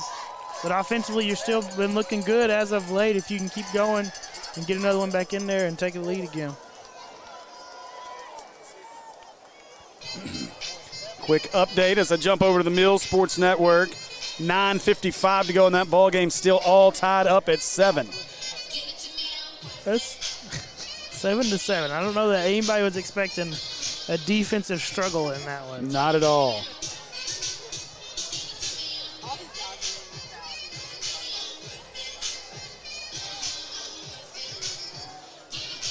A lot of folks watching that game still, though. That's impressive. So let's see what they decide to do this time, Tyler. Obviously, they've been hurt by the Hornet return team, and I think at some point the Hornets are going to take one to the house if they keep it up. He's setting it up like it's going to be a normal one. See if he can't put it in the end zone this time. It's been weird. I've questioned the choices there whenever you've got a guy that we've seen fairly regularly can put it in the end zone. Hornets kind of got a safe return set up. They got a couple guys up. They'll wait and see what Tate does with it. And this time Tate just boots it deep. This one will make its way into the end zone, just rolls over the goal line. And I wonder if part of it is, I'm having a hard time. Sometimes it feels like the wind is coming from that direction. Sometimes it's hitting me on my left side. So I'm not real sure. And the flag's not really helping us any. It's not really. I think it's kind of in a bad spot between the buildings to get the good wind. But we're up taller than everybody else. So, I don't know if that's got anything to do with their decisions. Is that one really? Obviously we saw it barely got to the end zone. Yeah. I don't know. I guess I'll give it a little bit there. But it's just interesting with a guy that we've seen continuously put it a few yards in the end zone. All right, so the Hornet offense, it's found a lot of rhythm here since the end of the first quarter. Back on the field, they'll give it away to Worsham. Worsham trying to work the right side. They might get it. They didn't call it. Worsham breaks free out across the 40. He's off to the races. 40, 35, cuts inside, breaks the tackle. Inside again. Now he's off to the races. Can they catch him? 30, back across the field. 10, 5, 4, 3, 2, 1. Give him 6. No flags on the field. Touchdown, Hornets! My goodness, you thought at first he was just going to outrun the guys down the sideline, but he decided not to. He wanted to make about 6 other guys miss before he got into the end zone. And I don't know, there was a hold. Yes, there was. There was a hold. I'm not sure how, because it was a blatant reach out and grab him. But there's no flag on the field, so you know what? It wasn't a hold. I about ran out of words on that run. Oh, now again they're rushing guys on and off. They're not quite sure. They'll go for 2 again, and they fake it this time, and they stack that up in the center. That's not going to work. Yeah, that formation, they might have to. If they go for short yards again, I wouldn't be surprised to see them in a different formation. That hadn't worked for them as of late. It worked early, but they've kind of. I think Robinson's figured out kind of how to stop that. If you can blow that center up early, and I think they're just kind of cut blocking, but on defense and getting that center down, and then it makes it a lot easier to go to work defensively. Back and forth we go, fellas. Barely got time to catch my breath before it happens again. Hornets back on top, 32-28 with 6:44 to go here in the third quarter. And Coach Escola, I can tell you right now what Coach Escola is talking about. That was a missed hold, but I mean, they've missed 2 or 3 against Robinson, so we're just getting one back right there is all. Warsham's at 11 carries and 141 yards now after that big one. Wow. Those long runs like that definitely help the yards per attempt. Yes, they do. Now Forrest, he'll kick one deep, going to be returnable at the 17-yard line. Trying to get to the right side, and the Hornets are all over. Boy, the kick coverage has been really good for Maumelle tonight. Was it Hilliard there? Hilliard's coming up like he was the first guy there. Zaylen Pruitt, 51, was also in on the tackle. I think Hilliard – no, that's not Hilliard. That is maybe Tucker Gurney, maybe? I don't know. One of those guys. They're all there. So it'll be first down for the Senators from the 26-yard line. You guys let us know in the comments what you think about this ball game. This has been a lot of fun here through 2.5 quarters. So Murphy and the Senator offense back on the field. Let's see what they do with it this time. Murphy, high snap, draw all the way. Tries to go to the right side, and the Hornets stack this one up. That's good D this time by the Hornets. Maybe 2 yards on the play to the 28 for the Senators. Yeah, Barham, right? Yeah, we got it. Late PI roofing penalty. Somebody said something. Barham was talking to the sideline. He shushed him, and I assume with the clapping that he probably didn't stop talking, unfortunately. Dalen Larry's also banged up on this play. He's having a tough time getting back to the defensive huddle, and now he may have to go down, and Band-Aid may have to come out and see him. Yep. So it will be – well, when did they start giving out numbers on penalty calls in high school? I didn't realize they did that. He does. He has on the unsportsman's because, they keep track of them, how many they got. So, but I think he just kept talking. I think he didn't stop talking after that play. And you got to keep your head about you right now. That's a big play that really hurts your team. You got a nice little stop on Murphy on that play. Had him in 2nd and long. And you're going to hurt your team doing those kind of things. Talk after it's over. Yep. All right, so 6:14 clock running here. Senator football 1st and 10 from the 43. Murphy fake. He's got Abrams running wide open, but he threw it short, picked off. What a play by Alan Timmons. As Murphy left it short, Timmons makes him pay. First down, Hornets. And he had him. He was wide open. Oh my goodness, another one. Who's this one on? Either Hilliard or Timmons. Those are the 2 guys that he was looking at. I'm not sure which one, but this is the Hornets got to stop this though. This Maupin's not going to be happy about it, and I know he's going to have a conversation on the sidelines with him about it. You don't want to hurt your team, as you made a great play there to get the ball back.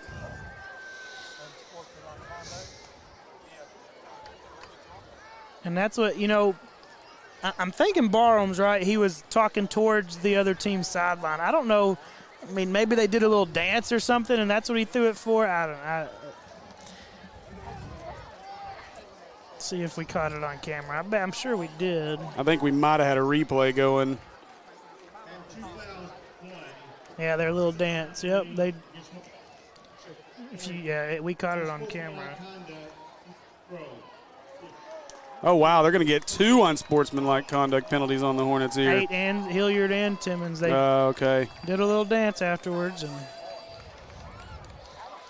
so it'll be Hornet football from the 15-yard line. Either way, it's still Hornet football. That's the important piece.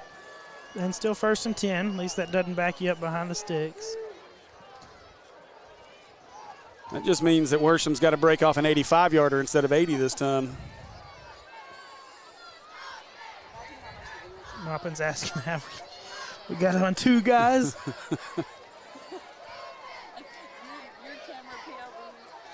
But I mean, I don't know. These are interesting because Robinson's had big plays and their guys have shushed the crowd and looked other ways. I don't know. It's got to make sure now that we're calling it one way, got to make sure we call it both. Yeah, for sure. All right, so here we go. Hornet football. Worsham and Bjork in the backfield. Bjork, wide snap, gives it away to Worsham. Worsham found a little seam across the 20 to the 21-yard line. He'll get 6, make it 7 on the play. It'll bring up 2nd down and 3. That's good. See if you can't chew a little clock here. You got a chance to go. If you can get one in here, make it a 2-possession game, and if you can tick some off, get down at least close to the 4th, that'll be nice. And we've ran the ball fairly, pretty well today. So if you can keep doing that, it could be a big drive. Yeah, I mean, you talked about the numbers that Worsham's putting up right now. He had 63 at the half. He's well over 100 now, 160. What'd you say, 164? Or 140 something. I don't know. He's up there. And I mean, really, offensively, they've done a good job against Robinson outside of the big runs by Murphy. Yep. Oh, Cato. Bjork. He wants to run this. Yeah, Bjork going to take off. He's got the 1st down. Now just hold on to that football as they'll throw him down at the 27. They'll get 5 on the play. It'll be an Acre Pharmacy 1st down for the Hornets at the 27-yard line. Robinson's saying that they fumbled, but there's not one ref that said it was a fumble. So that's going to stay. It's going to stay with Maumelle. Well, a lot of times on those plays, I turn my head and just assume it's over. I kept my eye until that play ended and the whistle blew. If they got that out, it was definitely after forward progress it ended. So 1st and 10, it'll be Newell in the backfield next to Bjork this time. Bjork's got it, gives it to gave it to Newell. Newell trying to get the right side. Nice job putting a foot in. I think we're going to get a hold here on the Hornets. Yeah, probably going to come 56. Looks like may have been who he threw it on. There's a PI roofing penalty on the field. Currently, it's 2nd down and 3 pending our penalty, and it is a hold. So it's going to be a hold on the Hornets. Cut out a little bit. I think he tried to tell us the number again, but sounds like the official's mic at War Memorial Stadium for Razorback games. If you can live up to the standard of War Memorial, I guess you're doing all right. Maybe. Yeah, right? All right, so 1st down and forever here. They need the 37 for a 1st down. 1st and 20.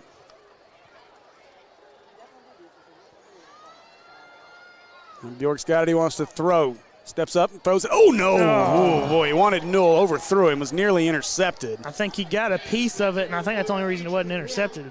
So I think he tipped it a little bit behind him. Yeah, it was intended for Newell. So 2nd down and 20 now.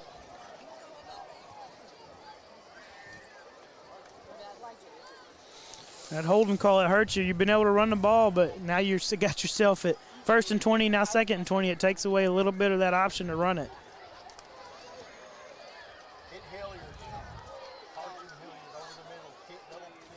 So waiting for the call in from Burcham.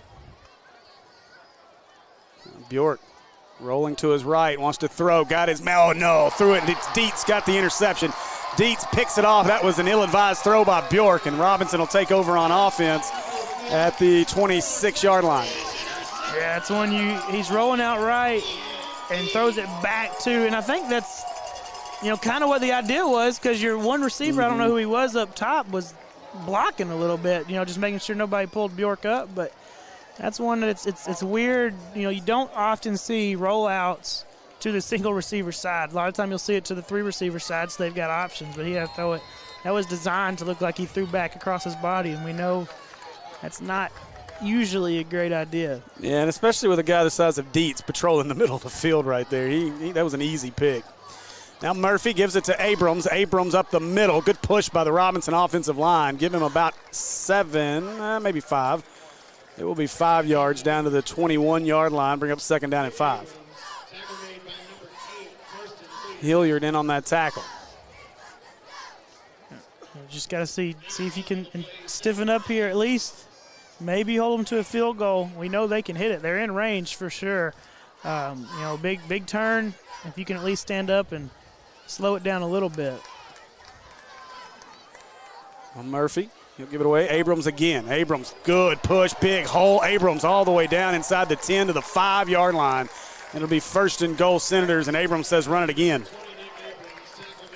Yeah, it's looked like, Larry's coming off again. He was kind of, nope, now I don't know what's going on. They're not ready. We don't have enough guys. We got too many on the field either way. Abrams to the left side. He's tackled, but there is a PI roofing penalty. We're going to have too many men on the field for the Hornets. There was some of that confusion we saw for Robinson whenever we scored and they're trying to run guys off. We got the same thing, getting down close, trying to run guys on and off, and just not communicating it enough as they're coming on the field. The whole time Larry thought he was coming off. And Larry's been banged up since the play down here, and he looks definitely worse for the wear right now.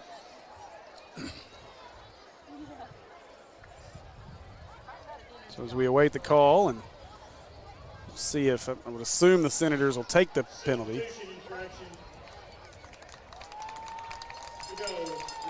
So it'll be half the distance down to the 2.5-yard line. I think they actually lose a yard on it. I think they got down to the 1. If so, it'll move them to about the 2.5, but they save it down as well.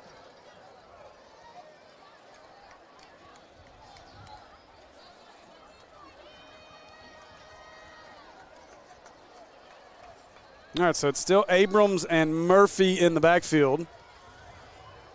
Actually, they haven't moved the football. We got one official standing at the 2 where it's supposed to be. Escola's wondering. But no one's moving the ball. I'm not sure. Maybe Escola wants he's getting an explanation. It's either going to be second down and goal from the 1 or first and goal from the 2. That's your options here.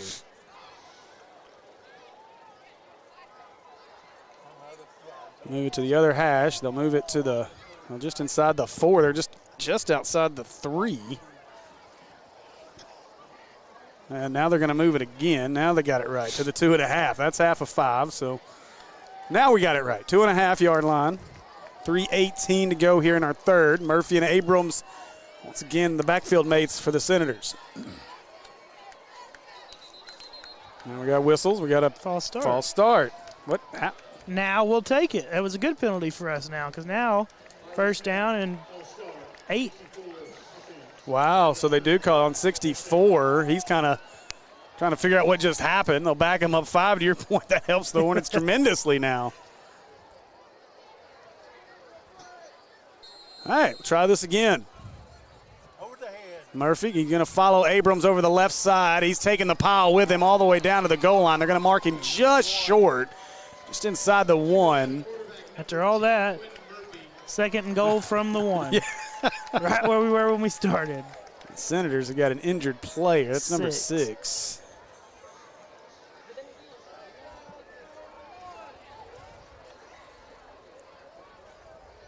Second and goal, Robinson. 6 is Darnell Clark.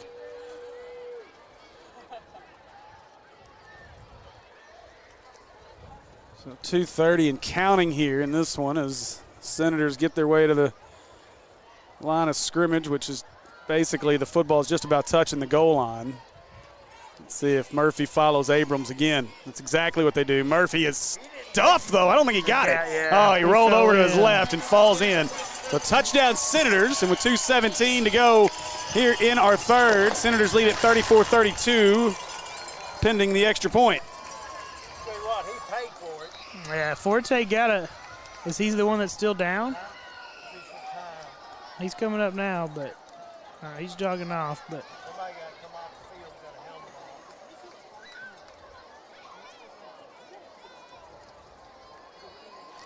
he's still feeling a little something. Pinning the extra point, 3 points. It's something to keep an eye on.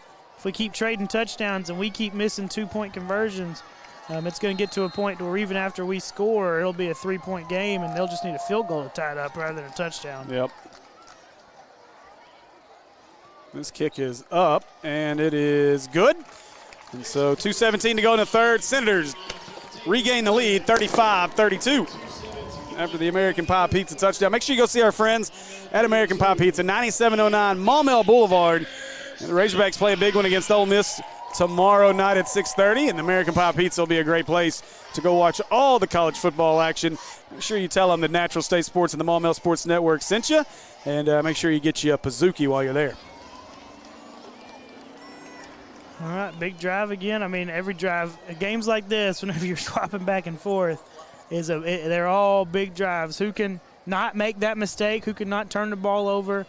We've obviously, that's hurt us a couple times now. Make sure you keep the ball in your hands, throw it to the right people, and just hold on to it. Let's see what they're going to do kicking it this time. It's been interesting all night.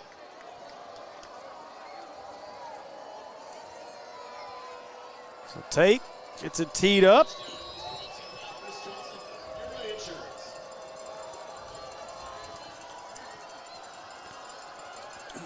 And he's going to kick this one short. It may go out of bounds. Let's see. Takes a bounce, stays inbounds, and that is Worsham who picked it up. And Worsham going to be swallowed up this time.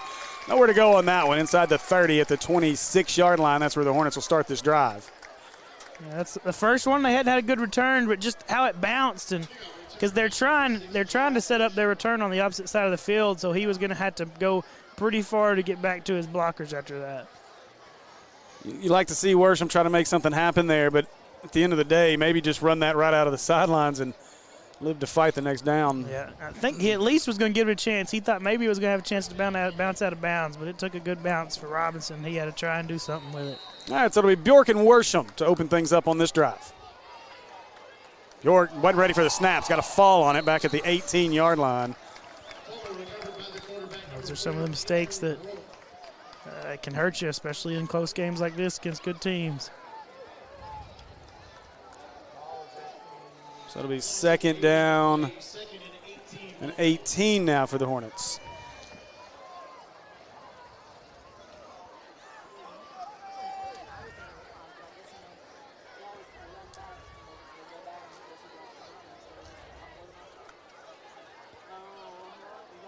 Bjork rolling right. He's got Timmons underneath, and oh boy, dangerous throws. He was looking for Barham. You know what we hadn't seen back, and I was going to say I assume they've made an adjustment, but hadn't gone back after number 4 yet in this half. And I was thinking maybe they'd have a safety over the top, but right there he was one-on-one that time with Hilliard. So we'll see if at 3rd and 18, I don't know what you're going to do here, but might be one of those times where maybe you go back to what's worked. Yeah, not a bad time. Let's see where they roll that safety to. He's right now Coleman will work his way to that end. This Robinson crowd, a little subdued on the evening in a great game. Got the bells going, but that's about it. Hilliard, your motion man. Bjork wants to throw it. Got Hilliard, makes the catch. Hilliard's going to get a nice gain out of it. He's going to be shy of the first down as he gets it out to the 32, but about 4 yards shy of a first down. Yeah.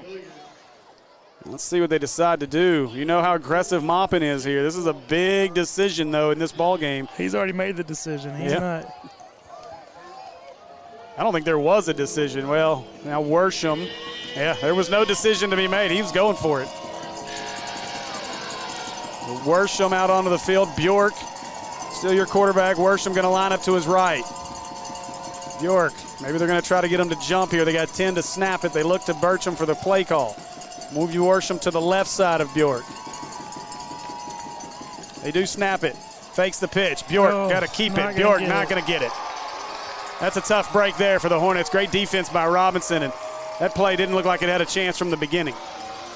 Yeah, that was swallowed up. Whether he pitched it or didn't pitch it, I don't know that he was going to, I don't know that either of them were going to get that, especially running the speed option to the boundary.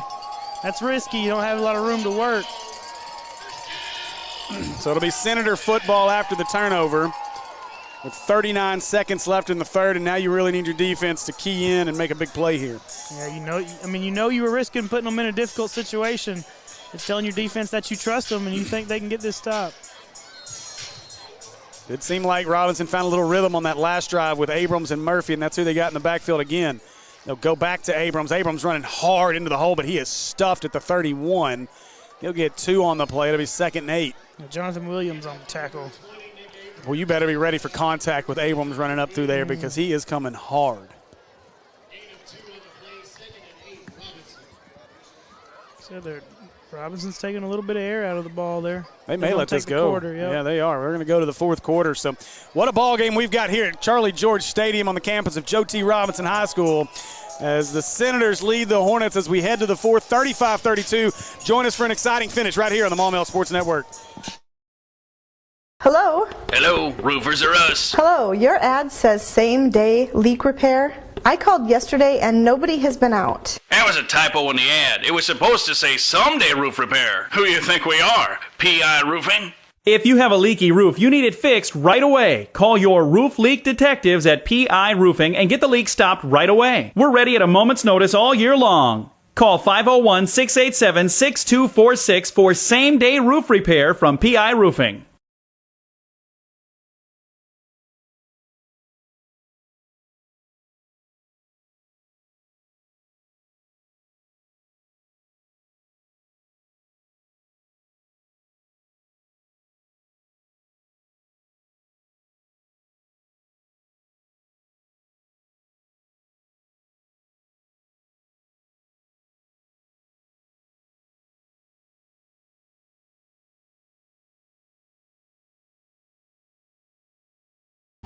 All right, we are back here at Charlie George Stadium as the Senators take the field. As long as there was Hornet defense, and so we'll see what Robinson does here with Murphy and again Abrams, the running back. Murphy's got it. He'll give it away to Abrams. Abrams running hard left side, outrunning everybody. Finally tackled at the 20. That's going to be enough for another Acre Pharmacy first down for the Senators. And boy, have they ever found something in number 20. Yeah, he's getting chunk plays right now. He's gashing them.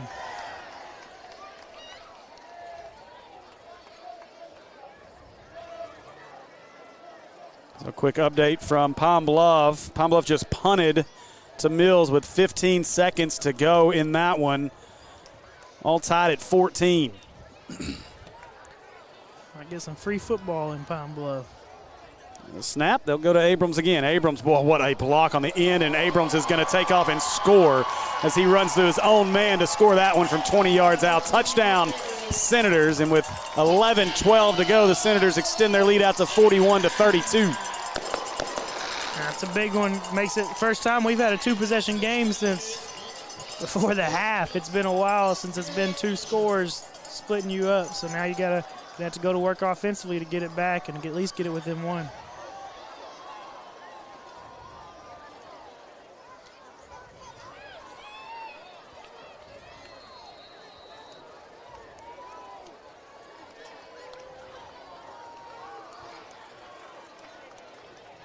So Tate on to try the extra point. False start.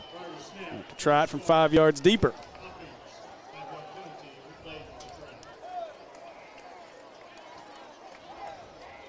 This is obviously not the offense that you saw at Bologna last week. It's a Robinson team that came out and they were ready to go this time offensively. So it's been a much tougher game defensively for Maumelle.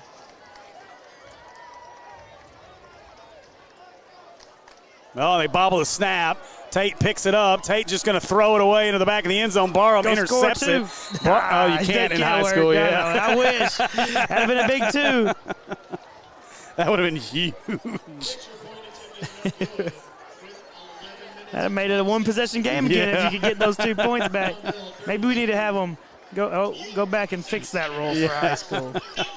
You got a Hornet down. Band-Aid makes his way out on the field. We'll try to see who that is. Newell. Please don't be Newell.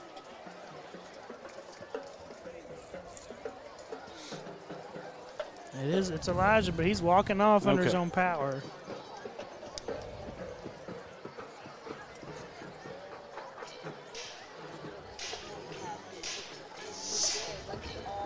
So still 16 seconds left in that Pine Bluff Mills game. They're having all kinds of trouble getting the last few seconds of that play. That's how it always goes.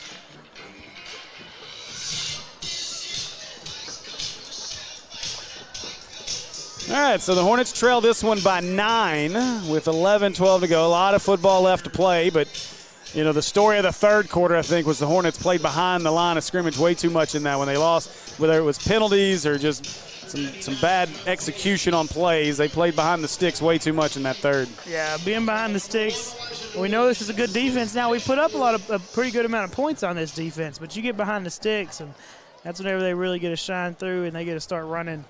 Makes it a lot tougher. So if you can stay positive after each of your plays and not get behind, you'd be all right. So it looks like Mills may have just taken a knee to send that game to overtime. So Pine Bluff and Mills are headed to overtime. So some free football. So now Tate set to kick. We'll see what they do with the wind behind him this time. He doesn't look comfortable. I don't know. Now he's ready to kick it. This guy's running his way on that one. And this one is going to clear the end zone, I think. No, Worsham going to chase it down. And now started his momentum after he got in the end zone. So it'll be Hornet football from the 20. Looked more like the John Tate we've gotten used to. Although last week he was basically making field goals from on the kickoffs. He was absolutely booting the ball, a couple of those.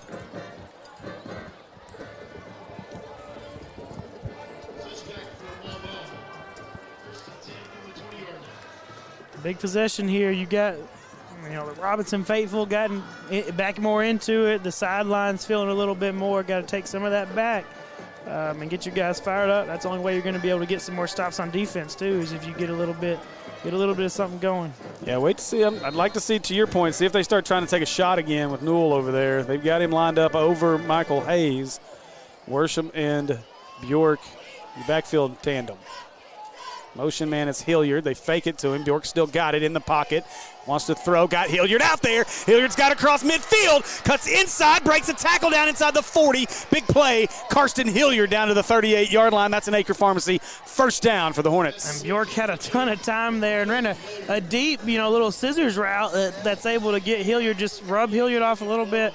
There was a little bit of a pick there, but it's so deep, and Newell's actually running a route that you're not going to get that call.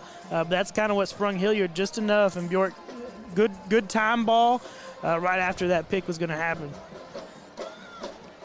Plenty of time here as Bjork puts Hilliard in motion again. This time fake it. They want Newell. Oh, man. Miscommunication there on that play. We're on the same page. And the way Coach Bertram's looking at Newell, it seems like Newell didn't get the call on that one.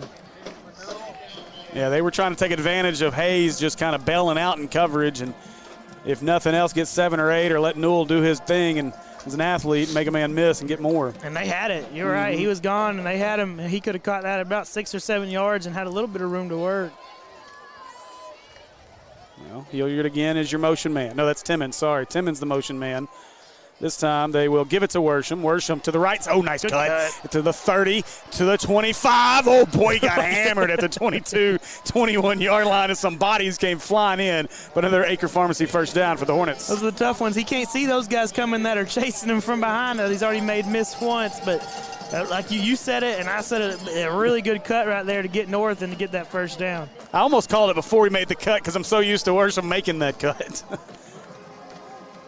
Timmons, your motion man. Worsham making something out of nothing inside the 20 down to the 16-yard line. And that's a 5-yard gain on a play that should have been about a 3-yard loss. I think that may have been Dietz that came free from his linebacker spot. And I mean, I don't know how he does it, but he just makes Dietz miss, puts him on the ground, then makes 2 or 3 other guys miss after too. He might need a little break, though. Yeah, he's going to need a break after that one. Let's see who they replace him with here. They already got. Okay, I didn't see anybody else come on. I think Bubba came on. I see it now. So 2nd down and 5. They got Bubba quick if you want him. Or Newell Step. quick. Oh, yeah. they wanted the extra block. Newell breaks the tackle. He's got a first down inside the 10, breaks another tackle, and it'll be drug out of bounds at the 6-yard line. It'll be first and goal, Hornets. Yeah, saw it there. They had one guy over 2 right there, and I mean you throw it out there and let Bubba. I guess you like Bubba blocking better than you like Elijah, and you like Elijah carrying it in space a little bit better. So you get it to the guy. Newell was able to make a guy miss, and it was close to breaking it all the way. Sending that pressure from the slot. This time they'll give it away to Worsham. Worsham inside, and going to be stacked up at the 1. It'll be second and goal from the 1-yard line for the Hornets. I think he got pulled down by the football on that one. Worsham, give him a ton of credit. He had some ball control, ball security issues earlier in the season. He's been tight with it tonight. They hustle to the line of scrimmage. Bad snap. Worsham caught the snap and give him 6 as Jaden Worsham scores the touchdown. And just like that, the Hornets cut the lead to 41-38 with 8:53 to go in the game after the American Pie Pizza touchdown. That was nervous. They gave the points to the wrong team on the scoreboard. That's okay. We know what the real score is. There we go. Wow, man. That play. Okay. Good job Worsham can catch a little bit. And so let's see what they decide to do here on this 2-point conversion. They've gone through the whole book and then some on 2-point conversion plays. So we'll see what they decide to do here. They're in a different formation this time, so they've decided to get out of that one, which I think, I agree. I think it was about time. You got Bubba in the backfield with Bjork this time. Bjork's got it. He's going to run to the right. Bubba had to make a man miss, and he's going to be short of it. As Jalen Harris lost a helmet down inside the Reds in the end zone. And so the 2-point conversion is no good. It remains a 3-point game with 8:53 to go. Senators lead this one 41-38. And that's, I said it early, special teams going to come back and bite you because just the difference in kickers. And right now, that's unfortunately the difference right now is extra points.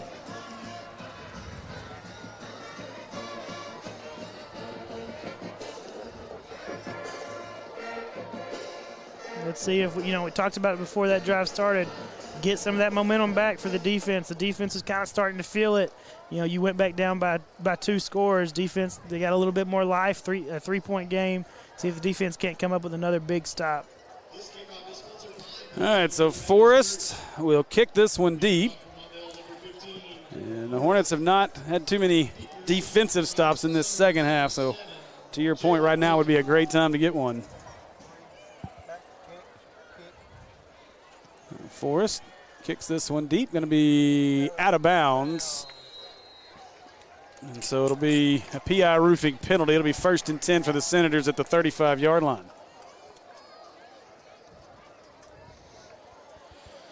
We'll give this Hornet team a ton of credit. I know obviously a lot of people came into this game just like last week. Didn't really give the Hornets a whole lot of a chance. I know listening to Barry Grooms and the guys on the Sonic Blast show on the Buzz on the way, that Barry came out and said early on, he said he didn't think the Hornets can handle this Robinson offense. And I kind of scoffed at that a little bit, but after seeing what we've seen the first few weeks of the year out of this offense. But this Robinson offense has looked really good, especially in the running game tonight. The Hornets going to need to get a big stop here if they got any hopes of winning this ball game. I'll tell you what, Steve, I don't feel too bad if the offense gets the ball back. We got defenders for Robinson walking off field. I saw 2 guys just throw their helmets down out of being upset, and that's not good if you got to go back out on the field to being oof. Ball's on the ground. Knowles in. I think the Hornets got it. Yes, sir. Yes, sir. 32 yes, looks sir. like on the recovery. Joe Mason. Knowlton puts it on the turf. Hornets pick it up, and we're in business, baby. And I just told you, right? The 2 defenders for Robinson came off. They threw their helmets down. That's not a good headspace to come in, and now they're upset. Now they get a quick turnaround, and they give the ball away, and they got to come back out and play again. I don't know. Well, I'm not sure what's going to happen here, but it's good momentum-wise, and momentum is huge, especially in high school football with younger kids. So Bjork with Worsham next to him. Now they look to Burcham on the sideline to get the play call here. Bjork fake, handoff, throws it out to Timmons. Timmons got a blocker in Newell, tries to go around behind him.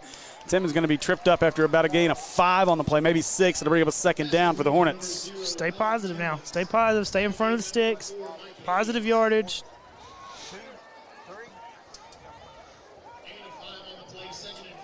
So 5-yard gain, second down here for the Hornets. Quick update, Mills has scored in overtime to go up there pending the extra point lead, 20-14 right now.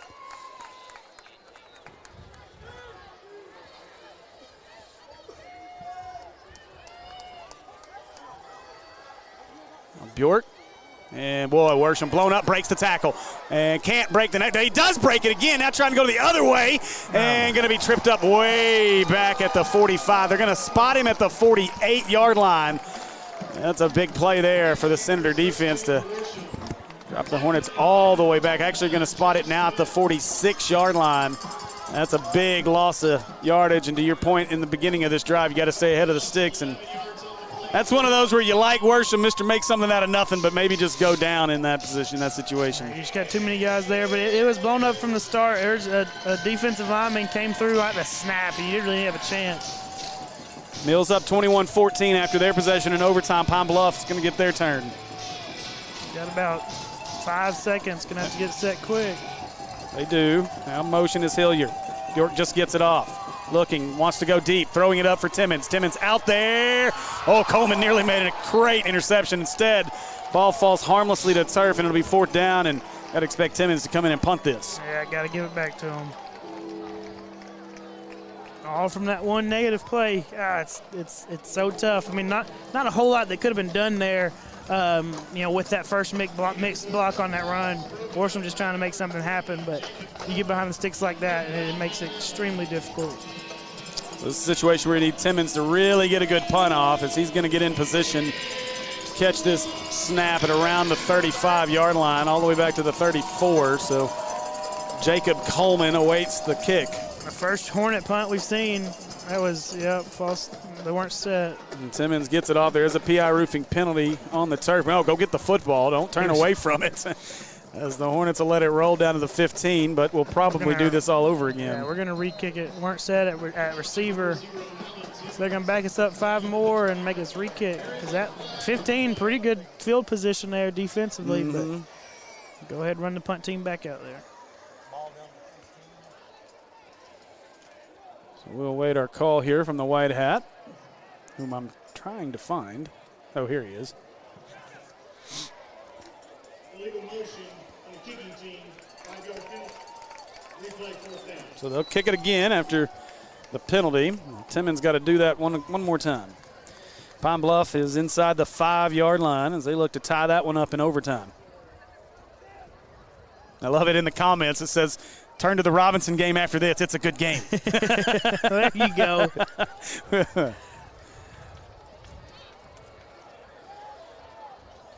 No reason for all, however many they got. 1,400 to come over here once they get done with that one. That's right. This, again, huge 5A Central implications in this one.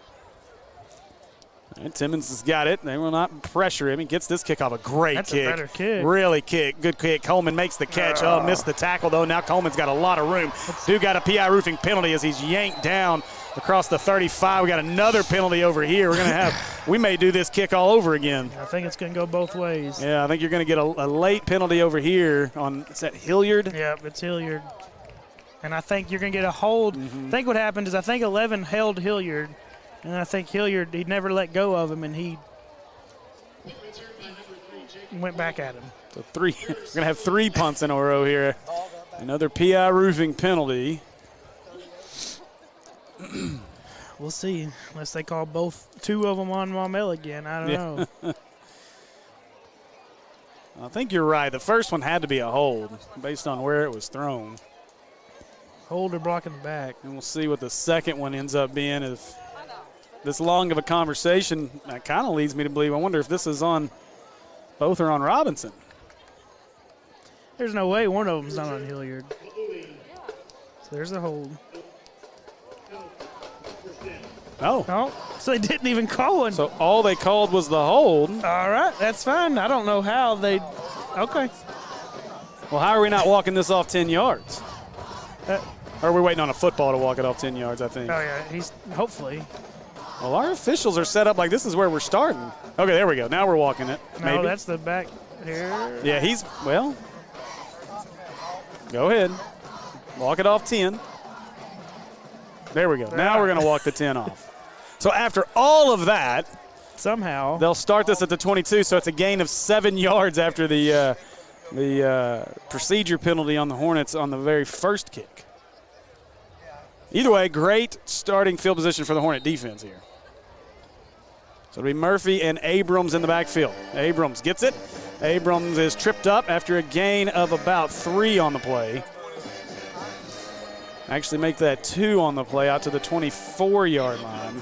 Jonathan Williams, I think, was your first guy there.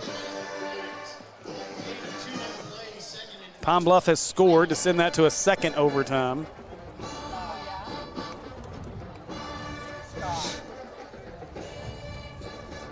So second down here.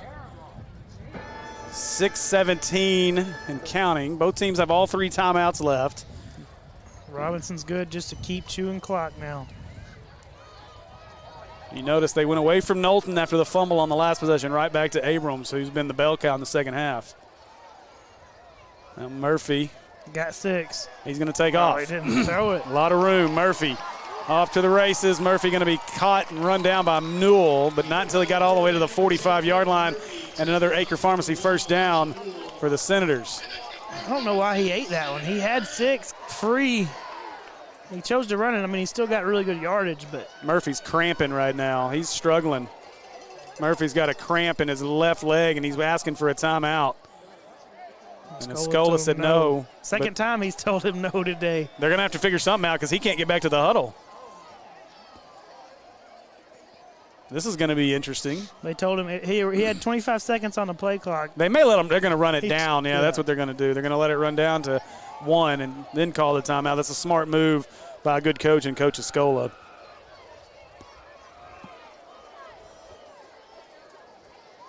That's exactly what they do. They let the clock run all the way down to 1. So with 5:01 on the clock, Senators call their first time out of the second half to allow Murphy to get some treatment on that cramp after the first down run. That's their offense right now. Total offense, Robinson, 44 plays, 369. Wow, so Robinson's got 369 yards of total offense. Wow, 394 total yardage for the Hornets in this one. What a game, man.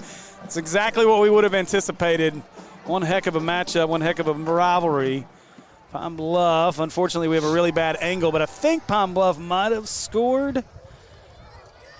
That is not a good setup down there in zebra country for our camera operators. I begged the Pine Bluff folks to let us put a camera up on their camera deck, but they told me no. Give Jake Couples some credit there. It looked like he grabbed the camera and tried to run forward with it on our main cam just to get that play in the corner of the end zone. It does stink that that's being played on that end of the field. All right, so back to football here. 5:01 to go, and Murphy doesn't look too much better out there right now. He's still struggling. And they'll give it to Abrams this time, and Abrams is bottled up in the backfield, and I think, well, I guess give Watson credit to run that one off, and now he's got to waste a lot of time coming back. So that makes sense to help him run some clock. But, you know, Tyler, obviously you almost, it's like taking one arm away from your quarterback here. And offensively or defensively, if you're the Hornets, I think Maupin's got to be able to load up and just come after Abrams and not expect the RPO plays to go to Murphy right now. It looks like, that threat of quarterback runs just not there right now for Quentin, and it makes it a lot easier on the defense whenever you've only got to worry about one guy, whenever you've had to worry about both all game. So 2nd and 11. Again, the Hornets have all 3 timeouts. No need to start using them now, but after this play, we'll see what they do. Motion man is Caleb Jones. Murphy's got it. He wants to throw. He's got Abrams instead over the middle. Timmons has got it. Oh! There's a flag. No, we do have a PI roofing penalty on the field. Boy, Timmons. It's going to be probably an ineligible man downfield again, if maybe? The tight end went downfield, yeah, the tight end was covered up, I think. Well, you're going to decline this, make it 3rd down. Yeah, ineligible. They covered up the tight end, and tight end ran a route. Oh. And Murphy is struggling. He is hurting right now. That cramp is not subsiding. They declined the penalty, and so it'll be 3rd and 11 for the Senators. I'm wondering if it's even a cramp at this point. Yeah, they immediately gave him fluids. I did not pay attention to him when he got treatment or if he got any treatment when he came off, but they were immediately giving him fluids, and he was, but he's been banged up all night. I mean, especially after that first awkward takedown he had over here. I mean, he's taken some hits since on the legs. Yeah, and the Hornets, you saw it earlier, they've gone after the legs to try to get him down on even some of them long runs. All right, so 3rd and 11. Big play here for the Hornet defense. 4:04 to go in your ball game. Murphy's got it. Looking, wants Abrams on the little swing pass. Bubba trying to chase him down out there. Oh, Bubba overran it. Abrams, oh, what a move by Nick Abrams, and he is gone to the house. Touchdown, Senators. Oh, boy.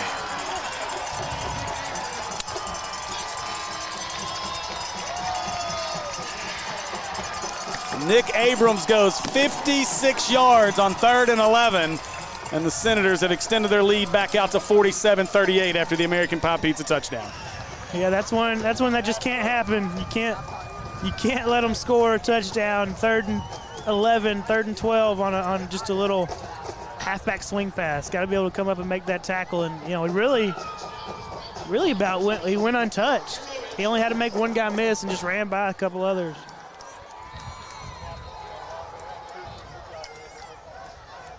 And the even tougher part of that is you had Bubba out there to make a tackle. And unfortunately, you overran it. The extra point is up and good, and with 3:48 to go in the ball game, Senators extend their lead back out to 10, 48-38. Yeah, the clock's starting to become your enemy at this point, down 2 possessions again. And how well Robinson's doing, being able to chew some clock. So you got to be efficient. Got to be extremely efficient here offensively.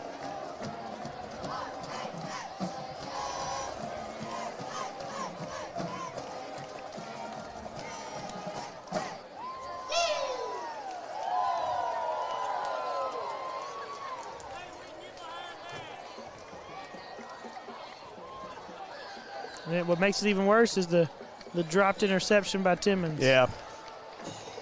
Yeah, the Hornets will be able to look back on this and know they had many, many opportunities in this ball game. Yeah, that dropped interception by Timmons was huge. But again, that's a play you hope a guy makes. You expect guys to make that tackle in space like that. Bubba Johnson's a great linebacker, and he's going to do some special things for this Maumelle team before his career is said and done. But that's a tough one. You can't overrun him. You've got to break down right there and make sure you keep him between you and the sidelines and get your guys to help you out. And unfortunately, he took a bad angle, overran it, and then Abrams did the rest.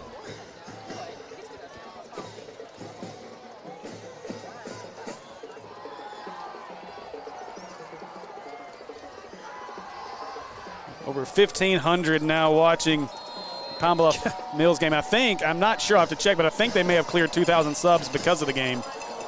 Now Tate, pooch kick, and somebody's got to come get it, and they do. Going to break free across the 45. Hornets going to get great field position, though. Can't even tell who it is, Yeah, I couldn't either. I'm not sure. 9. Jeremiah Armstrong. Haven't called his name this year, so Armstrong had it.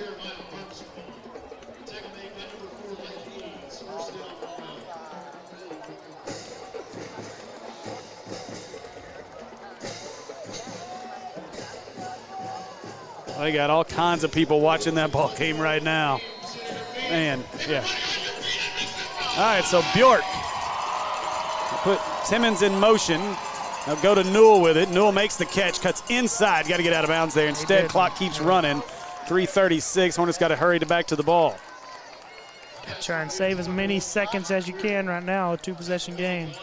Bubba Johnson comes off the field. Worsham onto the field.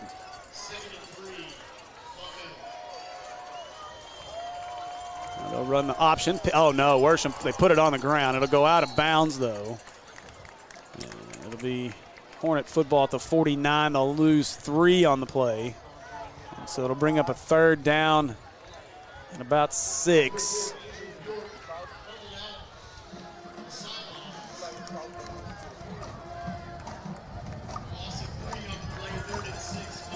Yeah. Mills is now over 2,000 subscribers, 2,100 subscribers after the ball game tonight.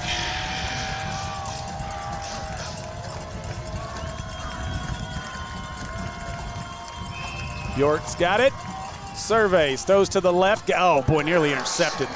Ball took a long time to get there. Dietz backed up in coverage and nearly intercepts it. He does get the breakup, and it'll be 4th down and 6. Last chance here for the Hornets.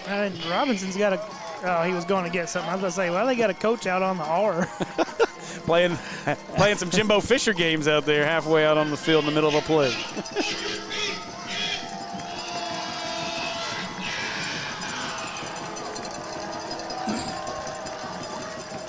This is, in essence, your ball game. Hornets do have 3 timeouts, but can't afford to give Robinson the ball back.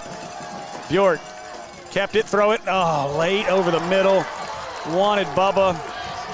They'll turn it over on downs. The Cinders are going to take over, and man, what a battle here, as it looks like the Senators are on their way to staying undefeated in 5A Central play. But boy, Coach Moppin and his squad gave this Senator team all they wanted and more in this ball game. Yeah, it was a tough possession, especially those last 2 throws. It seemed like Bjork, he felt rushed. He felt hurried. I don't know that he really was. He stepped up in the pocket, and I just think, just so much going on, just trying to get it out and make a play that I think may have had a little bit more time, especially on that last one. So Murphy and the offense will make their way out onto the field. As they're going to go with Jordan Thomas in the backfield here. They'll hand it away to Thomas. Thomas stacked up at midfield. Might have got back to the line of scrimmage. Hornets got to start burning timeouts, and they do. So first timeout call with 2:53 to go. We got a stoppage here. I'm going to jump over to the 2,000 subscriber Mills Sports Network. That's crazy. They've gained 1,000 subscribers in that football game. Oh, and what really sucks now is they are having connection issues at the most inopportune time. Oh, no.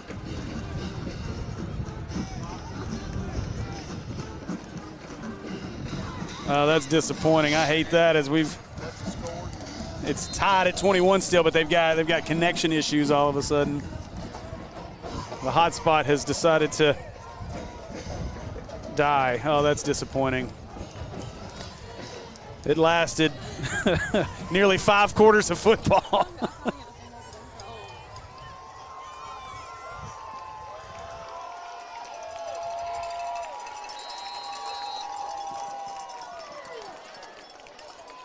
So 2nd down here and 10. They'll stick with Thomas. They'll fake it, and they'll give it to Thomas. Hornets stack him up, throw him down in the backfield again. So the 2nd timeout, as they'll lose 2 on the play, back across to the 49. So it looks like you're going to at least get one more chance to try and score one, and you'll see an onside kick if you can get another one in. And crazier things have happened, but you're up against it at this point.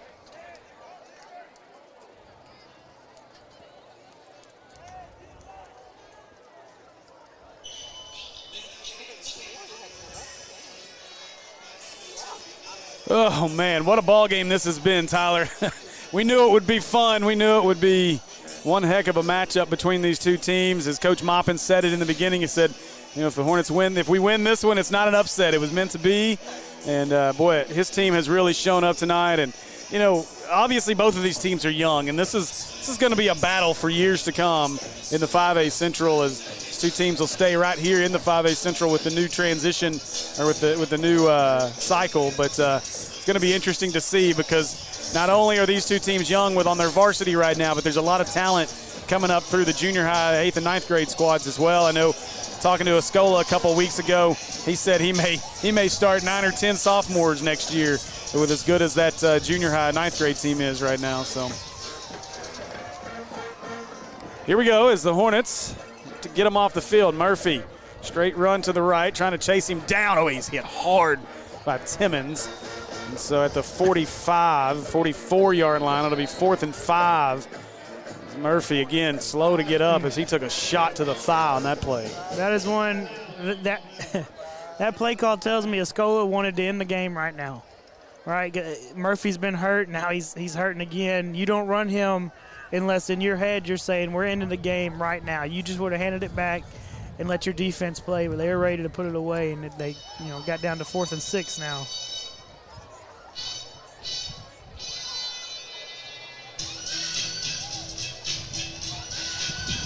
Yeah, he's not. It's worse. Yeah, he's needing a lot of help. I don't think it was just a cramp earlier neither, and I think he took a shot on that same leg. I mean, that shot by Timmons was either right on the knee or right on the thigh. Just the way he's been acting, you wouldn't be if it's like a bone bruise type thing on that thigh. And that's something that can linger for a few weeks. Oh, too. yeah.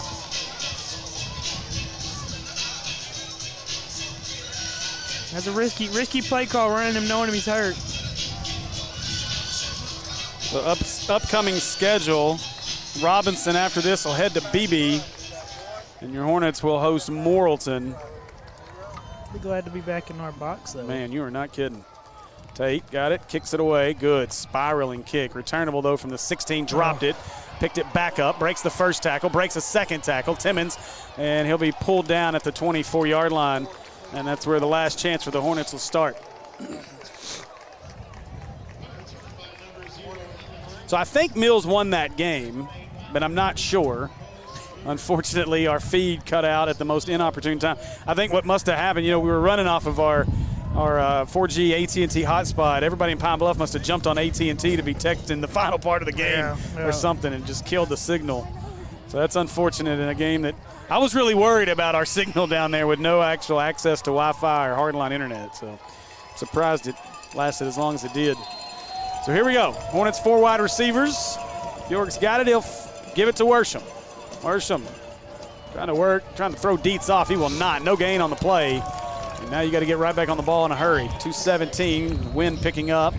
Now we got a whistle. Injury. And I think Worsham's banged up on the play. Yeah. He is. He'll hop up and they'll get him off the field here. Saves you a little bit of time. Might be a little bit of a, if you feel anything, make sure you don't get up. Make them stop the clock for us for a second. So now clock running again, 2:10. Hornets got to get a snap off here quickly. Hornets don't look to be in much of a hurry. Bubba Johnson back there with Bjork. Bjork's got it, fakes it to Johnson, looking, wants to throw to his right. Oh, gosh. Boy, every single time, Newell hopped right back up, and now we've got a late PI roofing penalty, and this might be a penalty on Robinson for taunting. Newell's still yelling at him, though. If it's on Robinson, don't. Yeah, let them have the penalty here. Newell not happy. That's twice he's been tackled like that. That's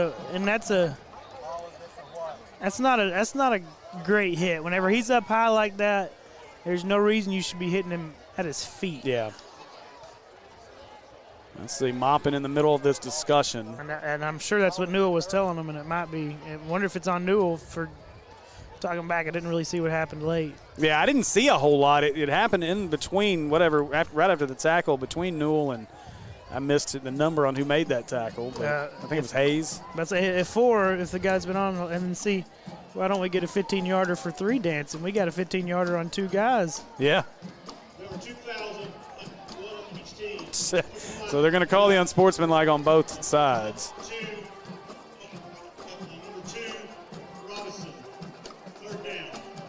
So it'll be 3rd down and 5. Yeah. Well, 3rd and 4, actually, after the completion. So 3rd down and 4, clock running, 1:45. York's got it. That's a hold. That's a big hold. They didn't call it. They throw deep for Newell. That's PI. Newell, they're not going to call that either. From way down here. Wow. Whoa. I don't know how he doesn't call it, but somebody saw it. Wow. I mean, he went over Newell's back and pushed him down. So the PI roofing penalty be a pass interference on the Senators. The Senator fans don't like it. And to be fair, we held them on the end over here. Our tackle held hard. We did. Didn't get the call. So we'll take the break. Held him before he got him there. Yeah.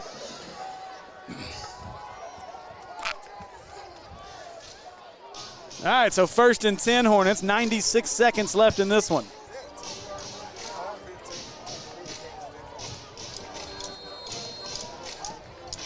So Bjork and Bubba Johnson in the backfield. Hornets out of timeouts. Got to get a touchdown and then an onside kick. Pump fake, throwing, looking deep. That's PI again. There it is. Goodness gracious. They do throw the PI roofing penalties again. Hayes is upset, but you can't run through a wide receiver while the ball's in the air. You can't, just because you got beat on the pump, a little stutter and go, doesn't mean you can just run through the guy. I mean, I'll take 15 yards a pop, only wasting about 6 or 7 seconds. No doubt, and the clock stops. I don't know. Yeah, I don't know why the Senator fans are upset. Pretty obvious what that was. So it'll move it up to the 40.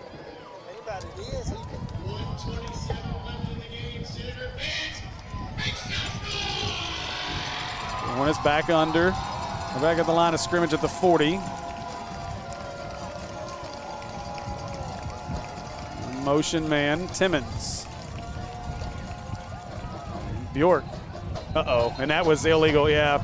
Timmons cut up too early on that play like we were talking about earlier. It's going to be a 5-yard penalty after the PI roofing flag. Might have been good he did, because Bjork might have not been feeling good after that one.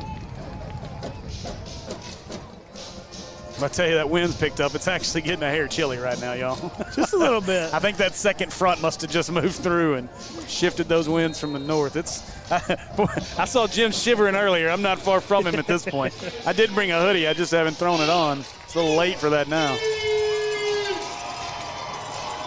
We're going to Hilliard off and Sublet in. I bet you I would bet Sublet's in for just a little bit extra protection.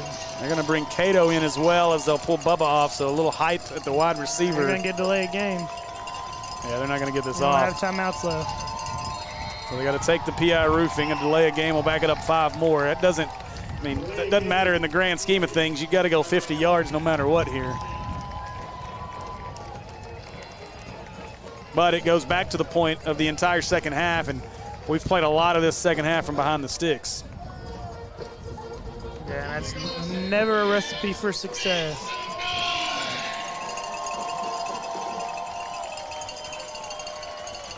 Bjork fakes it to Newell. They'll roll to his right. Back to Newell. A lot of room out in front if he can get a block. Newell going to take off down the sidelines. It's going to be just shy of a first down. I think he's going to be about 3 shy of it out at the 34-yard line. So 1:15 to go. And we got 6, I think, for Robinson's down. Oh, yeah, I didn't see that. I got an injured player way over there on the other sideline. I think it's 6. That'd be Caleb Jones, if that is who it is, and it is. Jones is up and jogging off. That may be a cramping issue there. So it's going to be 2nd down and 4 for the Hornets.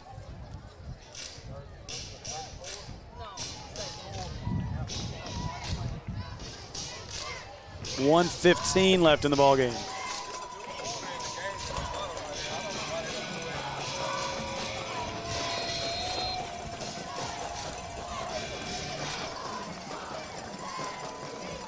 Now Bjork drops, has to step up, being chased from behind, takes off, he's got a first down, tripped up out of bounds. That'll stop the clock again and get up, Andrew. Andrew may be hurt.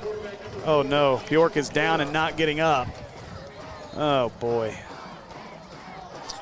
He took a similar shot right to the thigh. Oh, no. This is. I'm trying to see what they're going to look at on him.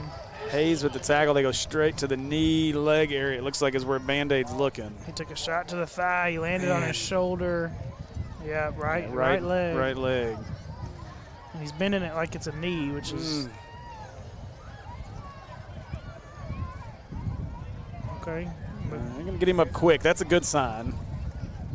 But now, I guess they'll run Bubba Johnson probably, or Timmons as your Wildcat quarterback. We know Bubba can throw it. He has thrown a touchdown pass this year. Looks like Beats may be coming on at something.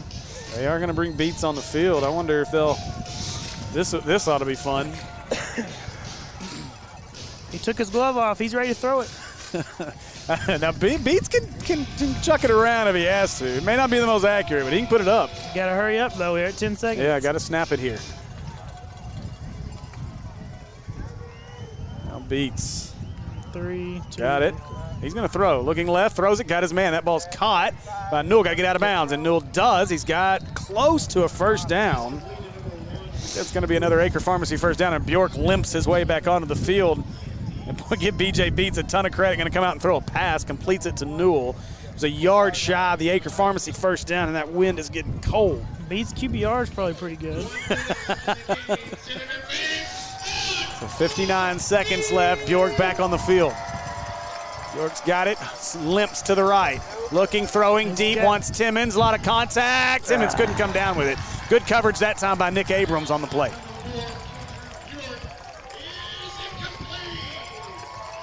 And now third down. Third down and a yard. 50 seconds to go. This is one of those circumstances in your college NFL game. If you had a kicker, you might kick the field goal. Yeah, you do it soon just so you have a chance. You have a little bit of time on your next possession. Yeah, but no chance of that here. You got to get the first down right here, and then worry about the touchdown.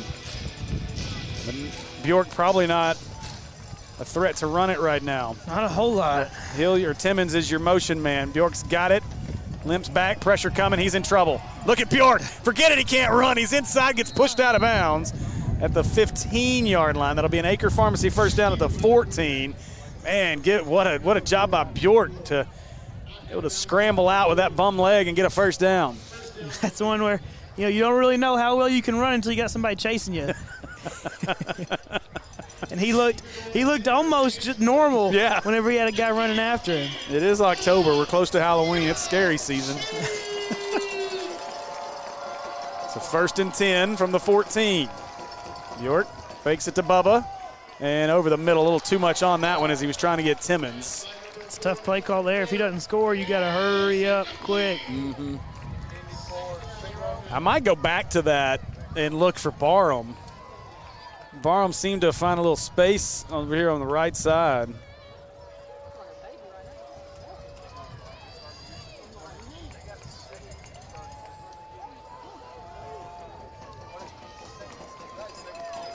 So second down. Bjork gets the snap, pressure coming, throws to the, Whoa. Hayes tried to jump that route. Thankfully that ball was overthrown. Threw it over and behind everybody on that one. Bjork having a tough time planting, I would assume, on that injured leg. Makes sense. So another big third down, 3rd and 10.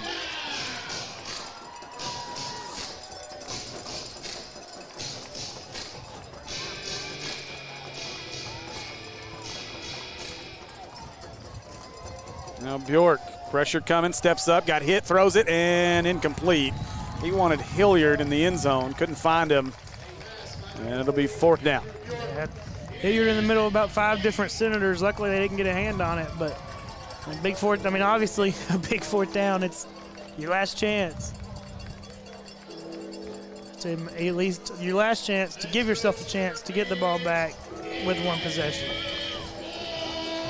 Yeah, this is your ball game. You don't get it here. Obviously, Robinson takes over, and they can take a knee and end it. Bjork got good protection this time. Oh, he overthrew Hilliard. He had Hilliard. Just put a little too much on it, and that'll do it. Robinson's going to survive. The Hornets turn it over on downs with 19 seconds to go in the ball game.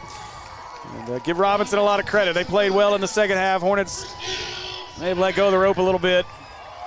And some untimely penalties and good defensive plays to put the Hornets behind the sticks. And so Robinson will take over. They'll take a knee, and they'll be able to finish this one off here at Charlie George Stadium. Yep, going to see one more snap to close out a very well-contested game on both sides. Just like you said, few too many mistakes against a team that they're too good to not take advantage of those mistakes. If you're Coach Maupin, you're going to look back at this one, and obviously what could have been with some plays here or there, but again, you got to be really excited about this young football team and the product that they're putting on the field here the last couple of weeks, and really you're starting to see the growth out of this squad. And Noah Scola's going to be happy. His team survives what was a heck of a test. Murphy's got it. Murphy sits down on his backside instead of taking a knee because I don't know that he can bend. Yeah. And so that'll do it. That's it from here at Charlie George Stadium. Your Hornets drop this one 48-38 to the Robinson Senators as the homecoming for Brian Maupin doesn't exactly go the way we wanted it to, but an absolutely phenomenal football game here. Very entertaining, exactly what we would have expected from the outset. So we'll be back with you here after the break with some scores from around the state as well as stats from the great Jim Ashley. We appreciate you. We'll be right back here on the Maumelle Sports Network in just a few minutes.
Things up and finish things out here as looking to make sure I got the email from the great Jim Ashley on our stats. A couple of updates on our scores for the evening. Mills defeats Pine Bluff in overtime, 27-21. That was in 2 overtimes. What a ball game that was. Other 5A games of interest. Morrilton beat Whitehall 28-25. So big. Okay. That's big for the Hornets, obviously, in that one. Let's see. BB takes care of Alonia, final 39-7. And then let me get up here to some of these 7A scores real quick as I'm waiting on our stats to come through. Conway defeats Cabot 52-14 in a game that was expected to be close by some, but Coach Buck James handled business and his Wampus Cats take care of Cabot. Jonesboro beats Northside 55-41. Bryant, no problems with Central, 45-6. North Little Rock handles Southwest 44-13. Oh, my. Bentonville beat Rogers Heritage 84-0. 84-0. My Lord have mercy. Fayetteville beats Southside 45-31. Bentonville West over Rogers 31-25. Harbor over Springdale 41-24. West Memphis takes down El Dorado 43-10 as the Chris Hill experiment continues to not go well at El Dorado right now. Benton, no issues with Greene County Tech, 63-7. Benton beats Greene County Tech. Catholic takes down Sheridan 28-14. Marion over Searcy 56-35. And another PCSSD Sports Network action, Sylvan Hills falls on homecoming to Jacksonville 28-13. That is only the sixth victory for Jacksonville in that series ever since 2001. Little Rock Christian 51-0 over Mountain Home. PA beats Siloam Springs 60-13. And Van Buren beats Russellville 28-27. And let me jump over here and see. I do have the final stats from the great Jim Ashley, so we'll jump in on that. And your scoring, obviously, 48-38 your final. Total yardage in this one is, let's see, total net yards, 443 yards of offense for your Hornets, 425 total yards of offense for the Robinson Senators. In yardage, or in total stats, Jaden Worsham led the way rushing, 19 carries, 164 yards, and 2 touchdowns. Bjork added 22 yards on 11 carries. Elijah Newell, 6 carries for 13 yards. Passing-wise, Andrew Bjork ends the game 15 out of 30, 231 yards, 3 touchdowns, and 2 interceptions. BJ Beats 1 of 1 for 13 yards. Receiving, Elijah Newell, what a game. 8 catches, 136 yards, and a touchdown, including the 41-yarder. Karsten Hilliard, 2 catches for 57 yards. Alan Timmons, 4 catches for 28 yards and a touchdown. Bubba Johnson, 1 for 20 and a touchdown. On the Robinson side, Quentin Murphy leads all rushers, 17 carries, 203 yards, and 2 touchdowns. But Nick Abrams was the story of the second half. He was the bell cow, 12 carries, 90 yards, 2 touchdowns for Nick Abrams. Knowlton, 5 carries, 42 yards, and a touchdown. And then Jordan Thomas, 4 carries for 28 yards. Quentin Murphy ends the game 3 out of 11, 70 yards, 1 touchdown, 1 interception. And Nick Abrams, 2 catches, the leading receiver for 56 yards and a touchdown. So the Hornets fall in this one. What a ball game it was. And again, a lot you can take away from this, though. We don't play the moral victory game here. I know Coach Maupin would never come out and say, "Oh man, I'm so glad we were close. We're close." You don't want to hear that as a fan, and from a coaching perspective, you know that's not the way he's going to feel about it. He's going to be very disappointed about this loss. But from our perspective, sitting here and looking at it, you got to be excited about the direction this Hornet program's headed. Yeah, I mean, obviously, they're moving in the right direction. They're young. They're definitely still a young team. So you've got guys that are still learning, but the big thing about it is even though it didn't turn out like you wanted, you have some mistakes, had some turnovers that really hurt you. Is the team plays hard from the first kickoff to the last play, right? And they've done it in every game so far this year, and they pushed the team that we assume, right, is probably going to win is going to win the Central. Mm-hmm. And really now we just need them to win out to give everybody else some losses for that playoff race. But really fought, and it was a closer game than 10 points. Oh, without a doubt, yeah. The 10-point gap is going to look good in terms of the tiebreaker points and all that good stuff. But at the end of the day, this was a very close ball game that realistically was came down to that final possession. And really, you look back, Timmons misses an interception on that final drive, and then really just some poor tackling on Abrams on a great run. Though, give Abrams a lot of credit. He did exactly what you want to do what you want a running back to do in space. Made guys miss. Really took advantage of a bad angle by Bubba Johnson, and he did the rest on his own to score what became the game-winning touchdown for the Senators. So, all the credit in the world goes to Coach Escola and this Senator football team. They played really well, but a lot to look forward to for our Hornets as we continue on the season. So we're going to wrap things up from here. Tyler, any final thoughts on this one? I don't think so. You're in a hole now. Just got to dig yourself out of it one game at a time. Starting next week against Marlton to try and get that 4th seed. It's looking like now is the last chance you got.